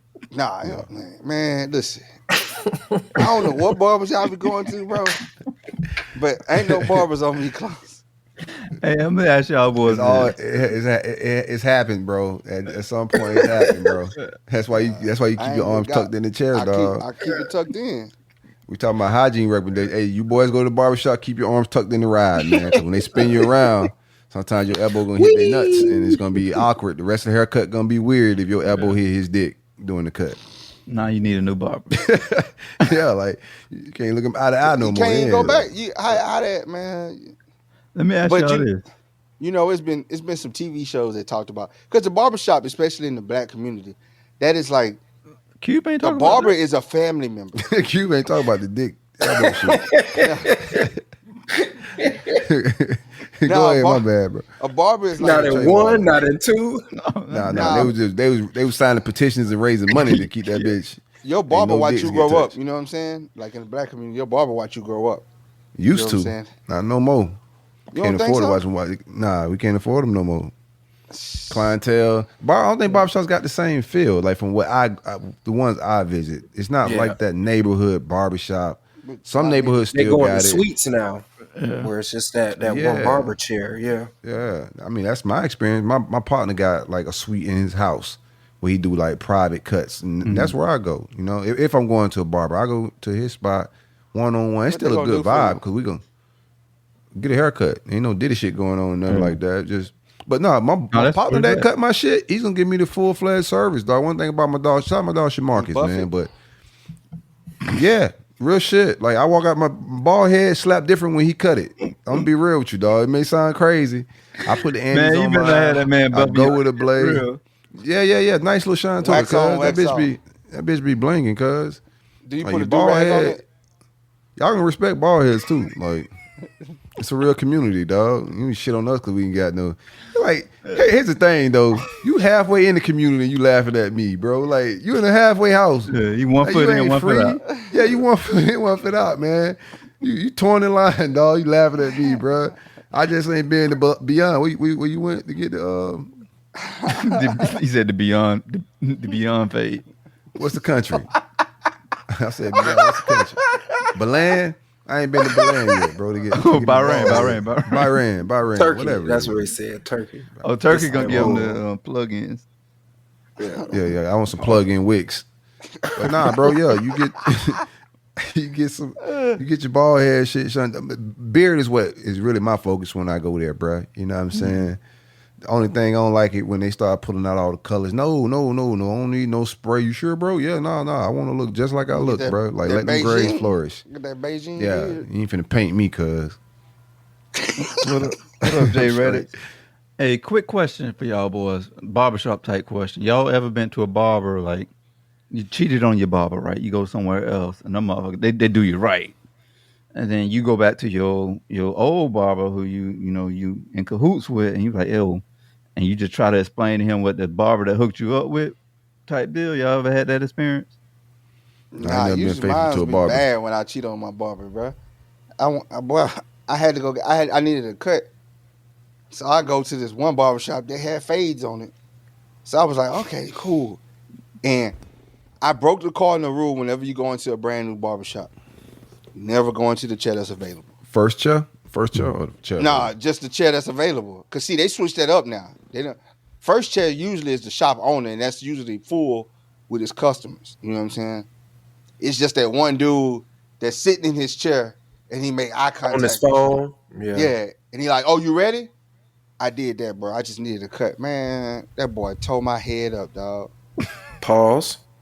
Yeah, big pause. Pause. No diddy. Bro, I'm talking about, bro, I had like 5 different fades going on. How do you explain your haircut when you go get it? I said I want to none taper. off the top. I want to taper. Chill out. Don't you touch none of that shit, boy. I want to taper, fade the sides, It's like when you fade the back. You put fresh side down. They say not to walk on it type shit. One with the grain. One with the grain. I asked because I was in the side up here. Don't fuck that. What kind of foam you use? You ask them for Silk. You be like, I want the peach foam. Nah, he was a gel. With the caribou wax in it. It's more of a gel, bro. That caribou shit. wax. If they put out foam, that means they about to like give you the white boy shave. You might get a skinny head afterwards, bro. Yeah, you might get some nicks and crannies and do it feel be some blood going on. Do the wind hit it different when you? What do you mean? When you get a fresh baldy, you go in there for sure. Ain't that like a fresh baldy, bro? That shit hit. Skin tight. You know what I'm saying? Tupac grabbed a lot of hoes with these bald heads, bro. Pause, bro. You know what I'm saying? Yeah, Michael Jordan. You got some classic ball. Michael Jordan ain't never showed up with like some of the hair still intact. I don't trust people that go bald on purpose. I think Michael Jordan can still grow hair. He's just like a bald head. I don't really trust that. You think so? Yeah, he got the George. Yeah, Mike shaved his head because of Onyx. I don't know if y'all knew that, but Onyx, the rap group, is what motivated him to shave his head. Yeah, Michael Jeffrey Jordan shaved it because he had the George Jefferson. No, Jordan still had hair, bro, when he shaved his head. Probably Kobe shaved it because of Onyx, but Mike had. No, Kobe because of Onyx. Like, what are you talking about, bro? Kobe had hair. He just Onyx had a rapping fucked with up hairline. Kobe just had a fucked up hairline. No, but look up Michael Jordan's reasons of why he say he shaved his head and whatnot. It's the thing. Man, Michael Jordan don't even like black people, bro. So I don't even believe that. Don't do that to brother Mike, man. Oh, yeah. Man, look up the Chameleon Ass story. He don't like black women, but look up the Chameleon Ass story about Mike. That's one of the funniest stories. I like it. Oh yeah, Chameleon. He gonna keep it real with you now. Give us a story though. Give us a story what Mike said. I be understanding these dudes a little bit though. Like Mike don't give a shit about no rap like that, bro.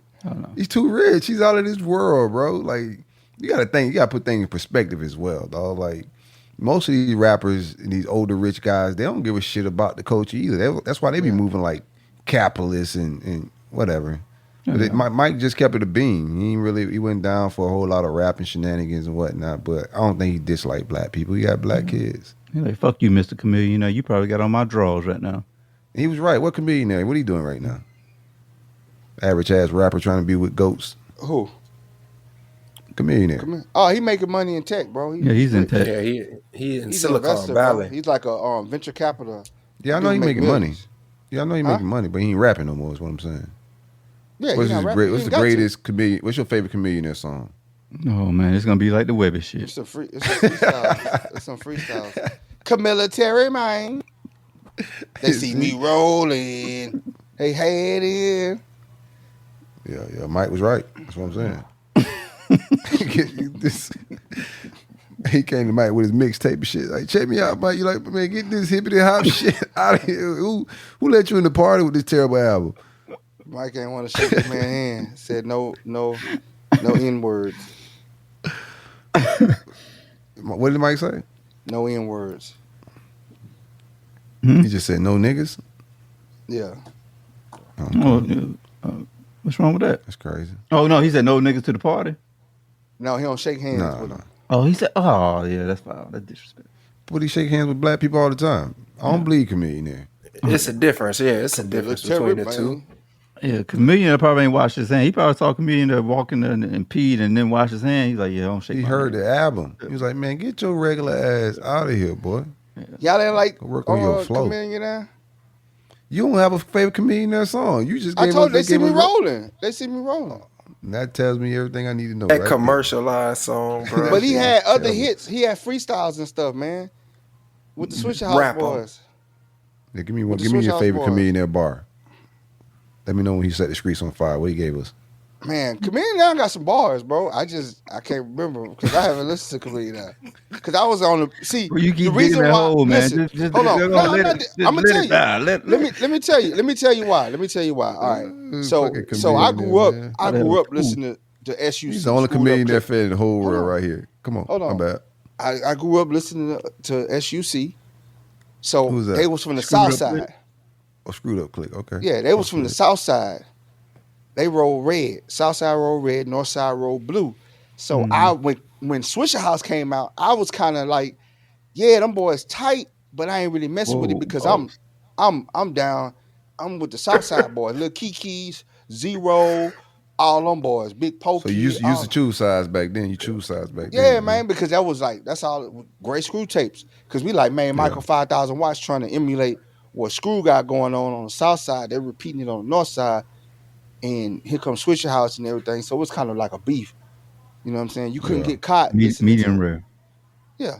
You had to you had to choose back in the day. Either you with the South Side or you with the North Side. That beef was real, bro. Yeah, I think we spent like, if we would have spent 1 second talking about Comedian Now, that was 1 second too long. I think so too. That boy terrible. You don't even know a song. You still ain't nothing but I See You Rolling. I See You Rolling. He probably did that shit. That's just like MC Hammer's a greater MC than fucking Can't Touch This is better than I See You Rolling. Oh yeah. Hey, Ice Baby is better. Oh no, don't do that. Yeah. Ice Baby used to slap. You used to rap that shit with me. Don't do that. Give a damn. That you rap Ice. Trey was in the living room doing the Running Man and shit. Ninja Turtles had that shit, bro. Like, come on, bro. Go Ninja, go Ninja, go Ninja. Hey, bro, that shit was a vibe, bro. That shit was like a millionaire. He was saying "Go nigga, go" back then. Ninja. No, that was the Ninjas was saying. That was Michelangelo version. He remixed it and shit. Michelangelo the GOAT, cuz. But I'll send y'all some Comedian Now freestyles, man. Please don't. Please don't.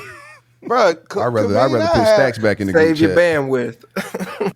I will put Stacks back in the group chat before I take a fucking Comedian Now freestyle. You kidding me? Comedian Now used to go hard, bro. Nah, we believe you. We believe you, cuz. Y'all like Sauce Walker? No, not really. It's a couple tracks he got that I fucks with. That's a different breed, bro. You can't compare. Sauce got some cuts. Sauce got some cuts though. Bro. Comedian ain't got. You got. You see me rolling. That's what y'all heard, but y'all ain't heard the Swish That's House the only thing you freestyles done told us. Where he used to go in. I forgot him, bro, because I really, That's exactly like what I we said, trying to tell you. I acknowledged that he was good and he had some bars, but I really didn't listen to him in depth because I was a South Side rider, bro. I rode with the boys on the South Side. Well, you had the gang now, so go get that shit a re-listen. I am. I'm playing on the day. I'm gonna bring up Never about that shit. Say, let me go play this back.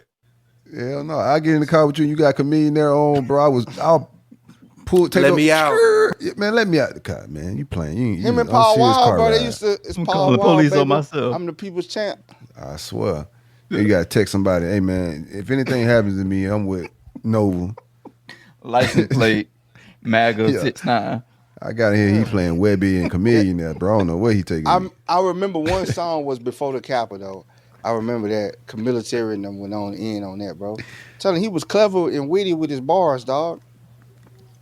Telling y'all, man, y'all sleep on Military, man. If Comedian Now did a reunion tour, I think you'd be the only person there. Oh, yeah. Nah, bro. You and his mama, them. I'm just kidding, man. Shout out to Comedian Now. What else we got on this docket, man? We got about 30 minutes before I gotta get out of here, so I'm just vibing with it. Appreciate y'all. Everybody hanging out with us, man. It's an early show. Y'all, some of y'all gonna catch us late. Still coming. We can still run the banner. Ain't never too late, man. You know how we do it. We're giving away gift cards. Engage with us. We're gonna start giving away some merch. Brother Nova, show them that merch, man. We got the formula.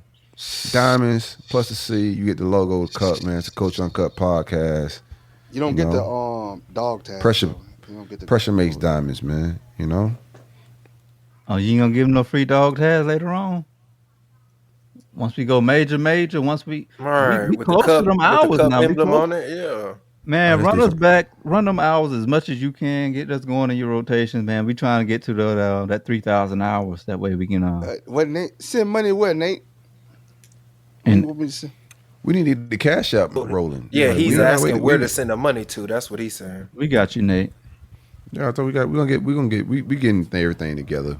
We getting the audience and all that. We got some business and stuff we're aligning, but we dead ass serious. We're gonna grow the platform. If you're not familiar with us and you're new to this network, we Flow Factory Network. We have a sports podcast at the top of the network, and we used to have like 20 podcasts, but we rebrand, relaunch, redoing some things, and taking the network into a different direction. But Culture Uncut Podcast is one of the staples on that whole conglomerate. We're gonna continue to grow. We're gonna do some pop-up shows.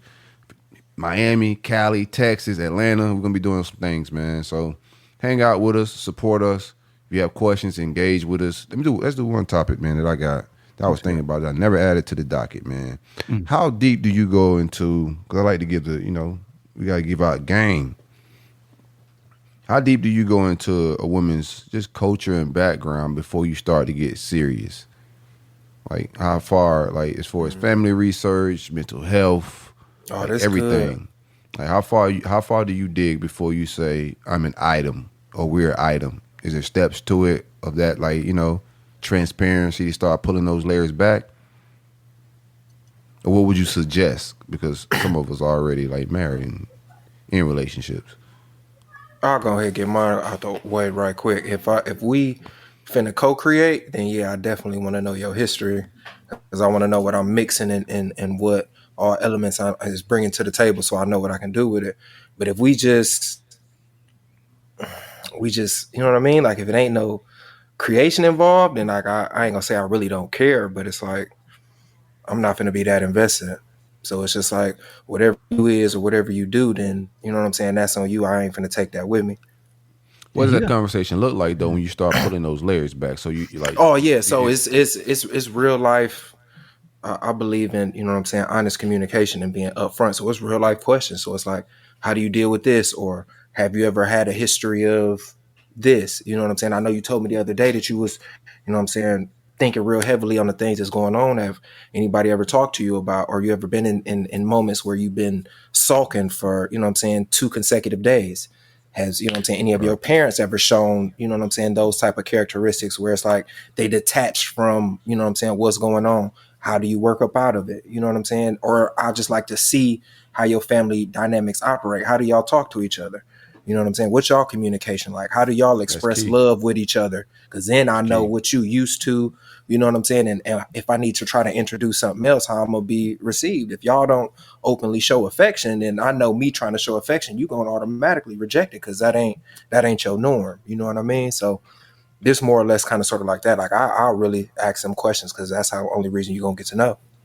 No, that's food. Like, go ahead, Trey. I don't want to keep. I'm gonna let some more people talk. Oh no, he said a lot of great stuff. And what I was thinking, and what I was going to ask the group, have you ever been into that situation where like maybe the person had some type of, you know, their family got some type of past history or like some shit going on, but you know, like there's a quote out like what's in front of you is bigger than what's behind you. Like what the person is presenting is somebody that's like, you know, who've been through all the mud but has healed and learned and grown, and do you still hold that against them, or you like you look at that and like, all right, well I can work with that, or the way look I at see that it, as like a red flag and like you got too much baggage in your family shit and stuff that's going on in the background. I can't fuck with that. My approach would be to it like with like just anybody that's dating and you trying to find it is to consider it like heavily. Go around that person's family, and like a lot what Gio was saying, you got to see how the man in that family is being treated. You know, how the woman in that family is being treated. Are there couples? Are there married people at this shindig? I'm at the Christmas dinner. How many married couples are here? Like all of that stuff matters because like we're all healing. We're never all healed, but we're all working on that journey to some healing. So it's a process. It's always ing and never ED. We're always working on it. So even in their healing, if they're trying to reverse some of the generational curses, that's still some of the pitfalls and the behavior that you're going to have to deal with no matter what, because a lot of times that's what they're from, and you got to be willing to deal with, if it's a whole family of people that just like not married or there's, children out of bitterness, like these women, I ain't into like pushing women around. I'm telling how men and women, I tell my daughter the same thing. You dating a man, see how the women are treated when you go there, who's making plates, hugs, love, welcoming, is there attitudes about random stuff? Are they bickering about random stuff? How do they treat each other in a totality? Is they talking behind each other back? Like all of that matters. Like pay attention, be aware and in the moment. Behavior, like we learn our stuff. Like I have to like certain things from my parents' household. We all have toxicity of some sort and you got to heal from it. So I know there's things from my parents' relationship that I had to heal from and I have to work on, but I'm aware of it.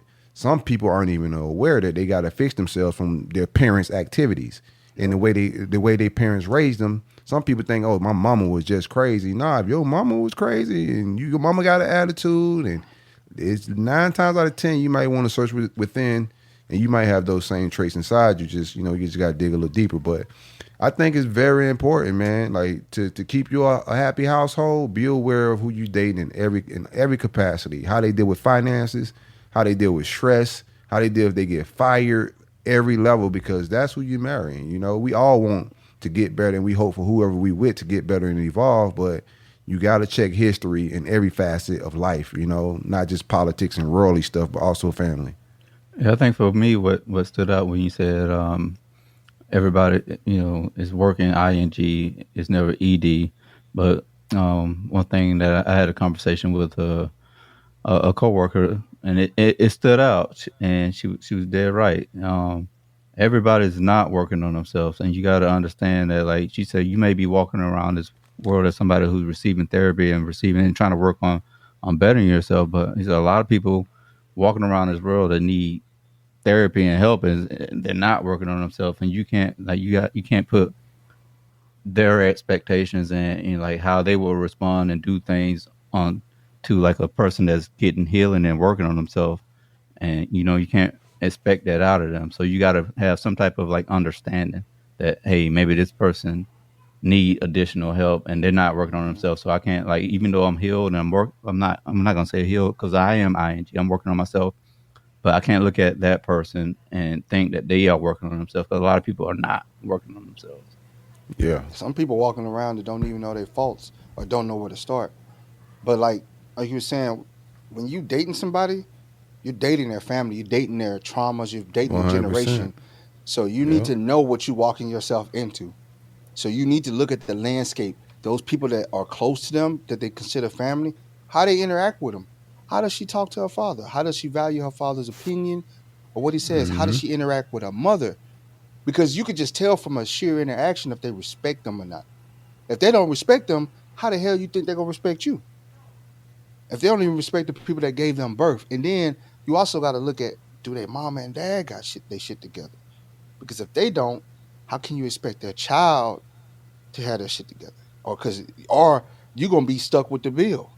You're going to be stuck, hey, where's this extra $500 going to? Here's the thing, too. Like, it be small shit.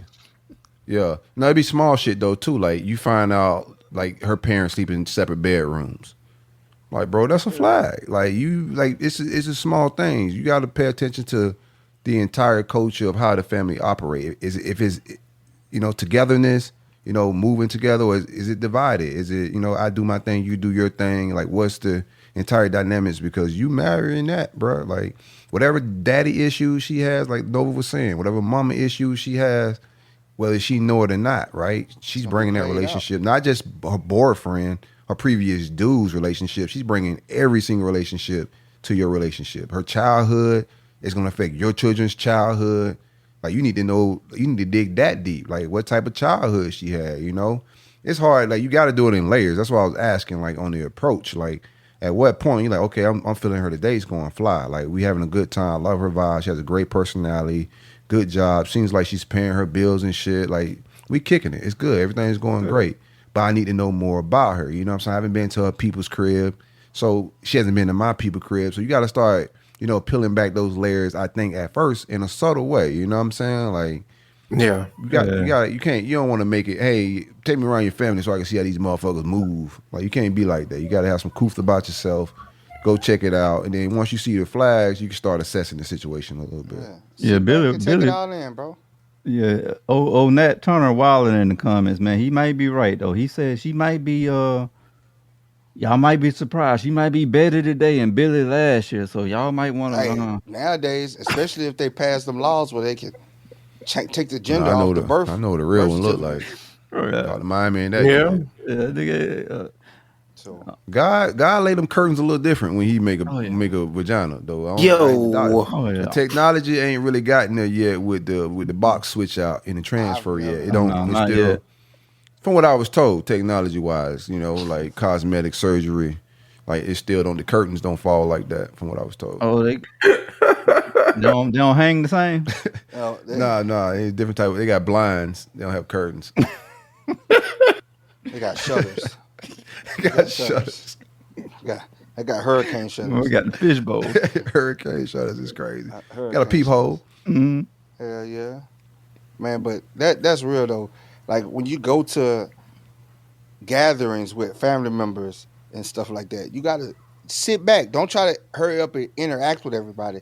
Yeah. Sit back and observe. Yeah. Pay attention, man, because it's the you say, it's the little things. Do she go get you a plate? You know what I'm saying?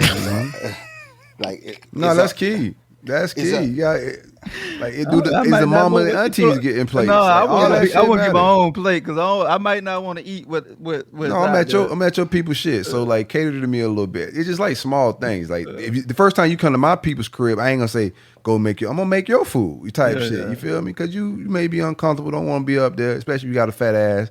And drunk uncle at the party like, oh boy, you got you one. Yeah. He done made it uncomfortable and shit, so she don't really want to get in the buffet line. So I got you, baby. Right? Ain't and no then pressure. watch for the uncle that nobody really interacts with. He shouldn't be there. The one they call weird. That's the one you got to pay attention to. No, if they having a cookout and they say, hey, don't leave the kids around Johnny, don't fuck with that family. No, leave. Leave. Get out of that family. Cut the tape. If they got a weird uncle who everybody just winking at each other, no, we don't leave the kids around Steve. Like, get out of that family because they letting bullshit go down. They ain't holding. They letting it slide. No child touches accountable. You know. Yeah, they enablers. And he ain't even tell you about Uncle Steve. And then just wait for them. See who called from jail because I'm guaranteed you gonna have some jail calls. Damn, you done had some Jody experiences, didn't you? You gonna have some jail calls at that party. You know, my cousins calling from jail or like boyfriends. Yeah, just see who called. Period from jail. We gotta check caller ID now. What's wrong with a phone call now? No, because they're gonna pass the phone around. Hey, this Tyrone. Yeah, Tyrone still need love on Thanksgiving. I know, but I'm saying, see what he locked up on. If he locked up for rape, my cousins going to jail ain't really my concern. Like people make me go put that on me. Nah, if they still parading around, if they still parading the rapist cousin around. A lot of us got rapists. Okay. That's what I'm saying. You gotta ask, hey, what'd he do? Before you know what I'm saying? Oh. I mean, he's still their family. They still got to talk to him. They just got to hold him accountable for his actions, but he still should be able to call on Thanksgiving. Nah, you can call me if you a rapist. Not like probably not me either. I'm saying the family. Yeah, he gonna call somebody. He got a mama. Do some push-up contests in the jail. Pull yourself up by the bootstrap. I had another one I was about to say in the family dynamic. One that shit. It was on the tip of my tongue. I had a good topic, a good spin-off question. So you ever got served a bad plate?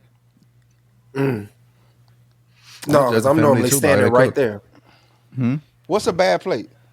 Oh, the food bad or just not enough? I hate that. Placement matters. Like you need to put the mac and cheese right beside the collard greens type shit. You got I hate placement. Like what? I hate not enough food. I hate not enough. You go to one of them stingy families. Oh, you go to hungry. Where they go with the half. They give you half servings. I thought you was a pull yourself by the bootstrap type dude. Yeah, you eat your appetizer before you go. Rations. They ration out the food. Can't nobody get no extras, and they up there yelling and stuff. Man, I don't even want to be here, bro. Show you his family budget. Oh yeah, I respect that. Yeah, I don't. Because you never know. Like sometimes like people like do too much. You know what I'm saying? Get way more than what they need. They want to take to-go plays and do Yeah. all this other type of Yeah. What's wrong with that? There ain't no So food you taking a behind. to-go plate and Off the you spoil- just I started want and everybody else ain't here yet? Come on, bro. Oh, Oh, nah, no, that's you that's can't be foul. mad at the chicken nugget. Nah, I ain't lady. mad at that. I If ain't you ma- I doing ain't all mad at this, that. bro, like you can't be mad at chicken nugget lady. Nah, if you coming to the party to get to cold plates, nah. I'm talking about everybody that ate.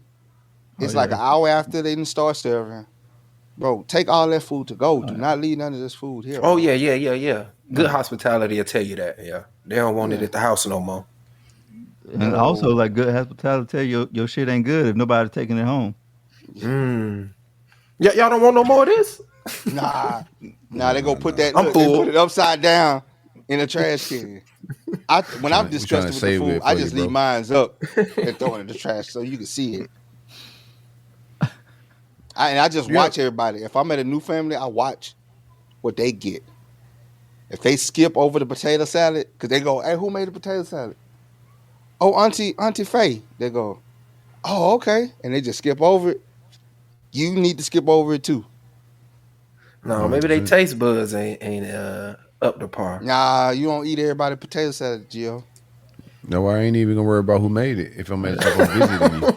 It don't matter what auntie made it. I ain't finna eat your potato salad, bro. I don't eat everybody potato salad or coleslaw. Those are two things. It matters who make it. You know what I'm saying? And that's why I'm gonna make my own plate. Yeah. No, I'm gonna let her Well, know. your girl like, should know what you eat anyway. no, we just met though. We just She started still dating should type know. shit. She still should know. You stand right up there with her, bro. Hold on. If I didn't When I'm are going you- to your family gathering, I'm going to your family house, and you don't know what I eat, we shouldn't even be here. We skip the step. Nah, we bro. Like, definitely put the cart before the horse. not really, dog. Because think about the things you're eating at a cookout. People don't cook that shit regularly. Like potato salad, you could date a woman 6-7 months before you go sit down and eat potato salad, collard greens, baked beans. Like, you know, you eating shit. That shit ain't at no restaurant, bro. Like, you could be dating a little minute before you get to that type of food, bro. For me to see family, we're near the marriage stage. Like I see you at once. That's what I'm saying. You're too late. Once I Way open this too door, late. once I open this door to unveil my family, and we sitting down at You the gathering, definitely you definitely about to then I'm looking get at you a the couple stage of steps over. like I'm going to marry you. You can't show everybody your family.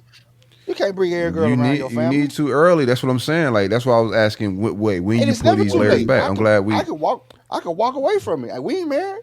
But you, I'm you saying, in a rational way, you're invested. Like, if I spent time Yeah. with you and I'm to the point where I want to marry you, that means we done went on vacations. We done spent a couple years together. And then now I'm just seeing your family and half of them murderers, rapists. And I'm just like, whoa, shit, I'm out. Nah, bro. Now I'm out. I don't care. Not me personally. I got to see it beforehand. Now, that definitely matters. Yeah. No, it matters. I'm To just me, saying it does. we I shouldn't need to wait know. that. I don't need to wait that late. Like, and I don't want to like if I'm invested this much time into somebody Man, to y'all talking where about going I'm next week to considering our marriage. Y'all talking like y'all gonna go next week to our house. No, What you I'm talking mean? about, like a few months. Like if you, Yeah, if you within a start month, 2 months. Yeah, if I start figuring I Within want to 2 get months, you going to serious see the with her, family? you know, he said going to somebody's house. Yeah, but in 2 No, I'm months. talking about going to see their family in 2 months. It depends. If we in the summertime, they like to cook out. So then it's like, you know what I'm saying? But we old. I ain't got time to be fucking around. That's We too try- early. That's too early. 2 months. Yeah, 2 months. we got to talk about the time frame. What's your what time frame would you go on? I gotta say, 8 months to a year. Yo, To I you. gotta find out way before then.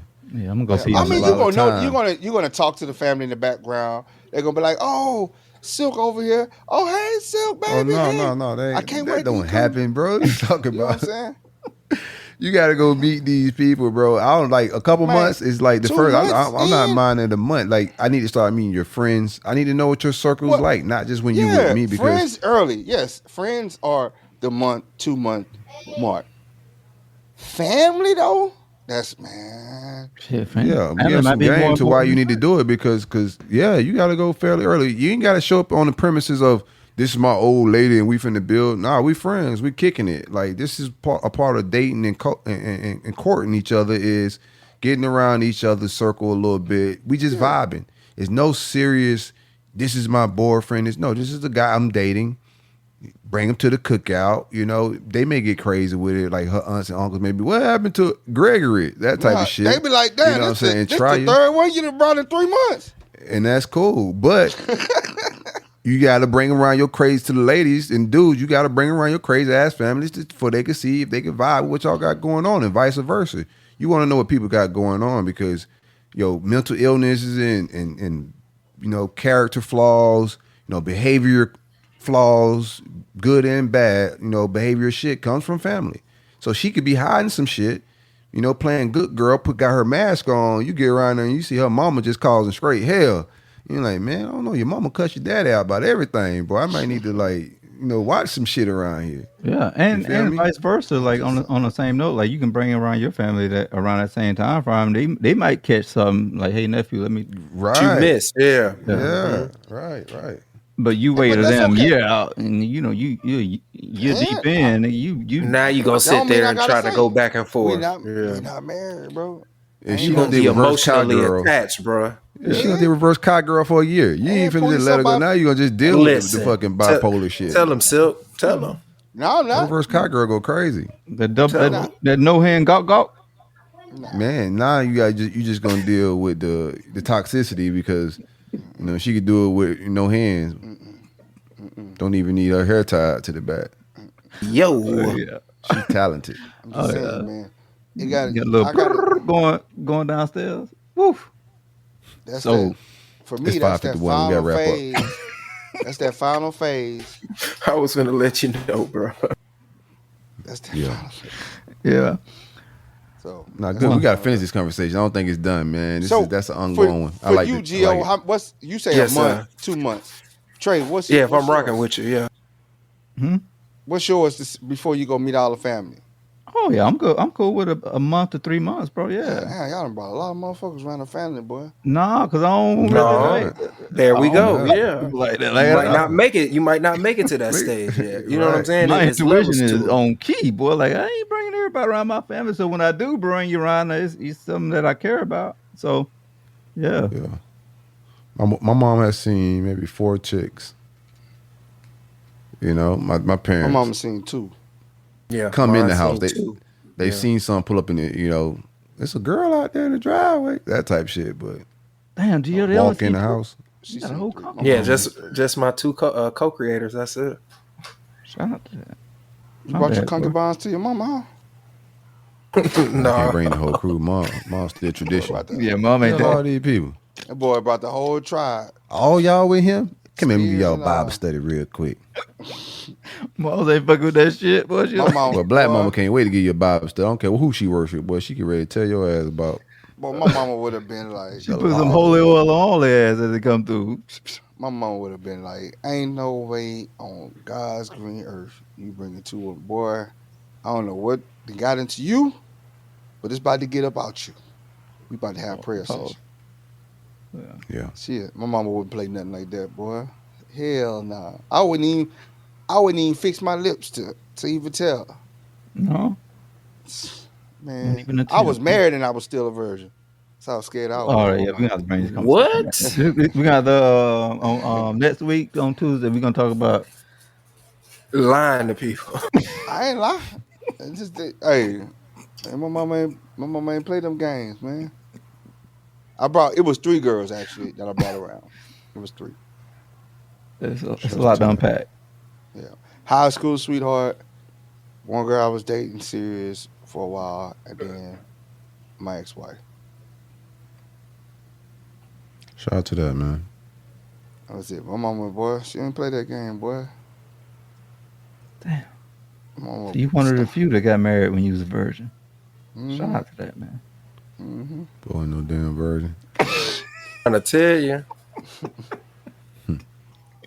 We done heard all the brothel stories. You can go ahead and tell cat out the bag. What brothels? I ain't never told no brother. That boy was a virgin in the U.S. He was a virgin in the States. I was a virgin until I was 30. Go ahead and lie. 30 years old. 30-year virgin. Oh yeah, I'm I'm a 3-hour virgin. Shout out. Yeah, shout out to Tiny. Hey, I want to With give that a being shout out. said, I want to give a shout out to Chi Chi.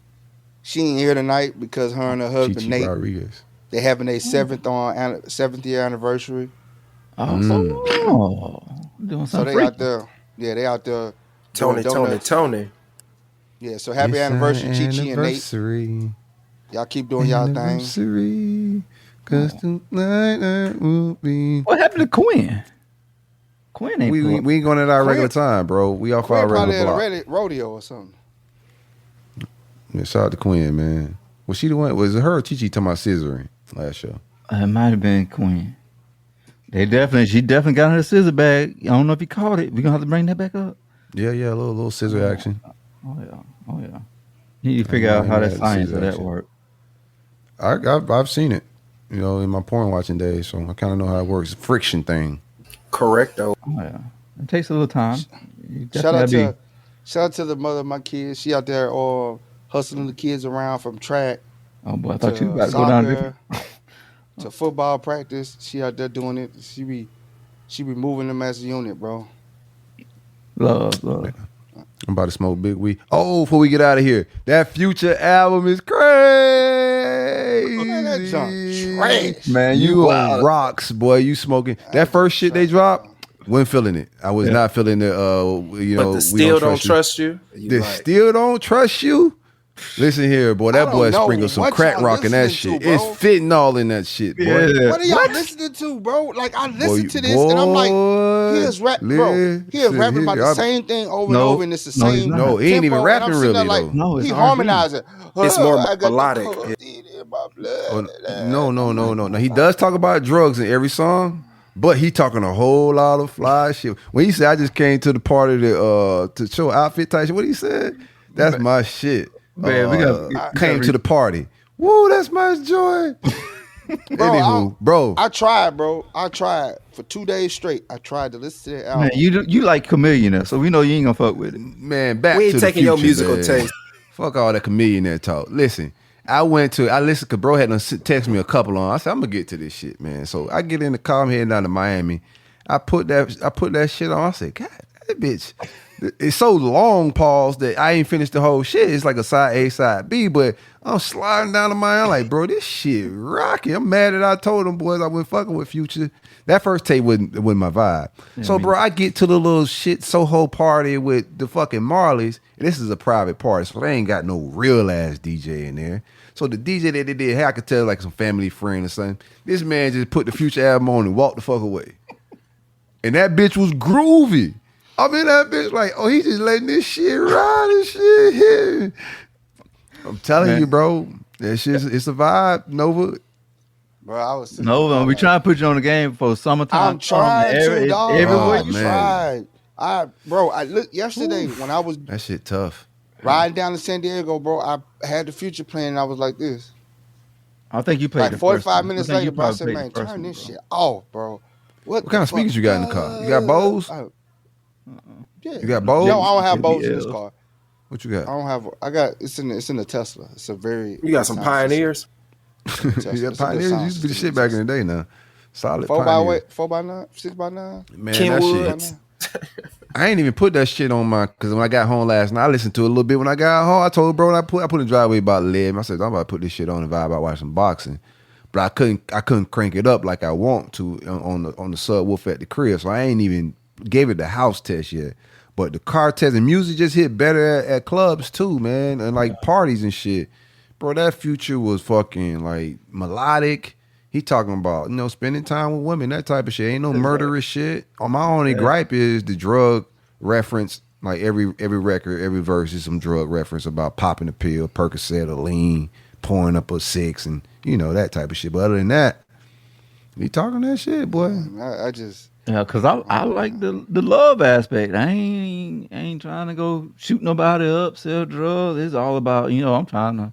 Like if I am doing drugs, it's gonna be a vibe. It's gonna be a good time. Yeah. And I go buy a motherfucking, put her in some Chanel tonight, and I go buy a Ferrari tonight. Is what he said. That shit's so this fly. Sunday is what he said. That's a fly-ass album, though. You gonna miss out, bro. I'm telling you, dog. Check it out again. Album kept remind me, I gotta get rich. I was like, why this? I need to play this shit. Listen to this album, bro, and 4 times. You listen to that? That's a long ass album. You listen to that 4 times? Yeah, bro. That ride that I gotta take, man. I think you listened to the wrong one, bro. Yeah, you listen to the present. Yeah, I'm telling you, bro. In the future. I listened to that, man. I was just not impressed. To the past. I wasn't impressed, bro. I've never, be honest, I've never been impressed by Future, dog. I've just never. Maybe not even mixtape Future. Nah. He got some songs that I rock to, like the March Madness. I rock to that. Yeah, we gotta rock. But the other stuff, I'm just like, yeah, bro got an event, yeah, man. No, that Jeezy event, it's just the comedian that hype, and now he's just down. Came on. That Jeezy 101 came on. I guarantee. I don't want to get in your car. Your car got a crazy car ride, bro. Jeezy, Wet Bitch, Chameleon there. Hey, let me the fuck out, boy. Pull this Tesla over. Like, man, this is crazy. Jeezy 101, dog. Go charge this motherfucker. Let me out, man. Mozzie, y'all listen Baking to soda action. I fucks with Mozzie. I fucks with Mozzie. Heavy West Coast. Big Mozzie. Fredo Bang? Some. Yeah. If it comes in my algorithms, I ain't mad at it, but I ain't going to hunt for no Fredo Bang. June. I'm playing June all day. Numbers, Uncle Hearn, give me some bars. Old baby. Dom June, Kennedy, my God. Old school Dom. I fucks with Dom. Platinum Chanel. Yeah. What are you talking about? Dom, my guy.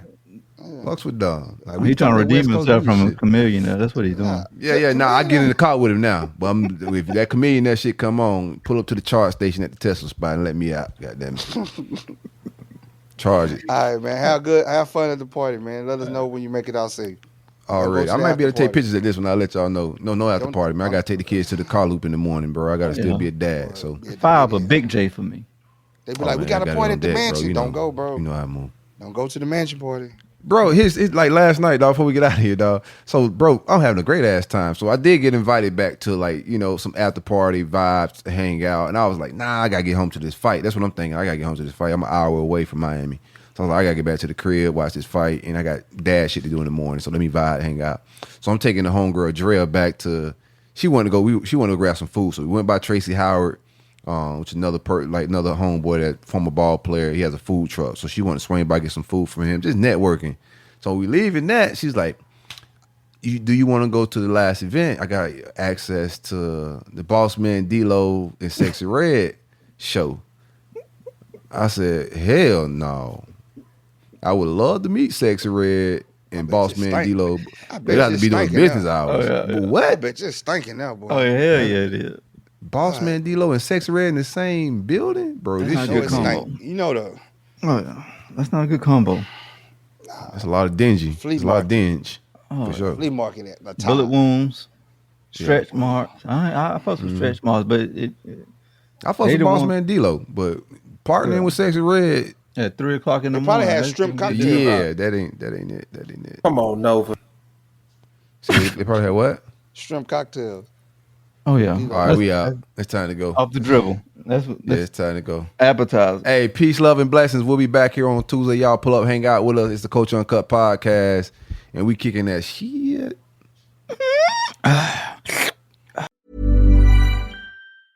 This podcast is brought to you by Aura. Imagine waking up to find your bank account drained, bills for loans you never took out, a warrant for your arrest, all because someone stole your identity. Hackers aren't waiting. Why are you? That's why we're thrilled to partner with Aura. Your personal data is a goldmine for hackers, and Aura helps lock it down. Aura monitors the dark web, blocks data brokers from selling your information, includes a VPN for private browsing, and a password manager to secure your accounts before criminals break in. For a limited time, Aura is offering our listeners a 14-day free trial plus a dark web scan to check if your personal information has been leaked, all for free at aura.com/safety. That's aura.com/safety to sign up and start protecting yourself and your loved ones. That's aura.com/safety. Terms apply. Check the site for details. Acast powers the world's best podcasts. Here's a show that we recommend. Hi, I'm Frances Fry. And I'm Ann Morris. And we are the hosts of a new TED podcast called Fixable. We've helped leaders at some of the world's most competitive companies solve all kinds of problems. On our show, we'll pull back the curtain and give you the type of honest, unfiltered advice we usually reserve for top executives. Maybe you have a coworker with boundary issues, or you want to know how to inspire and motivate your team. No problem is too big or too small. Give us a call and we'll help you solve the problems you're stuck on. Find Fixable wherever you listen to podcasts. Acast helps creators launch, grow, and monetize their podcasts everywhere. Acast.com.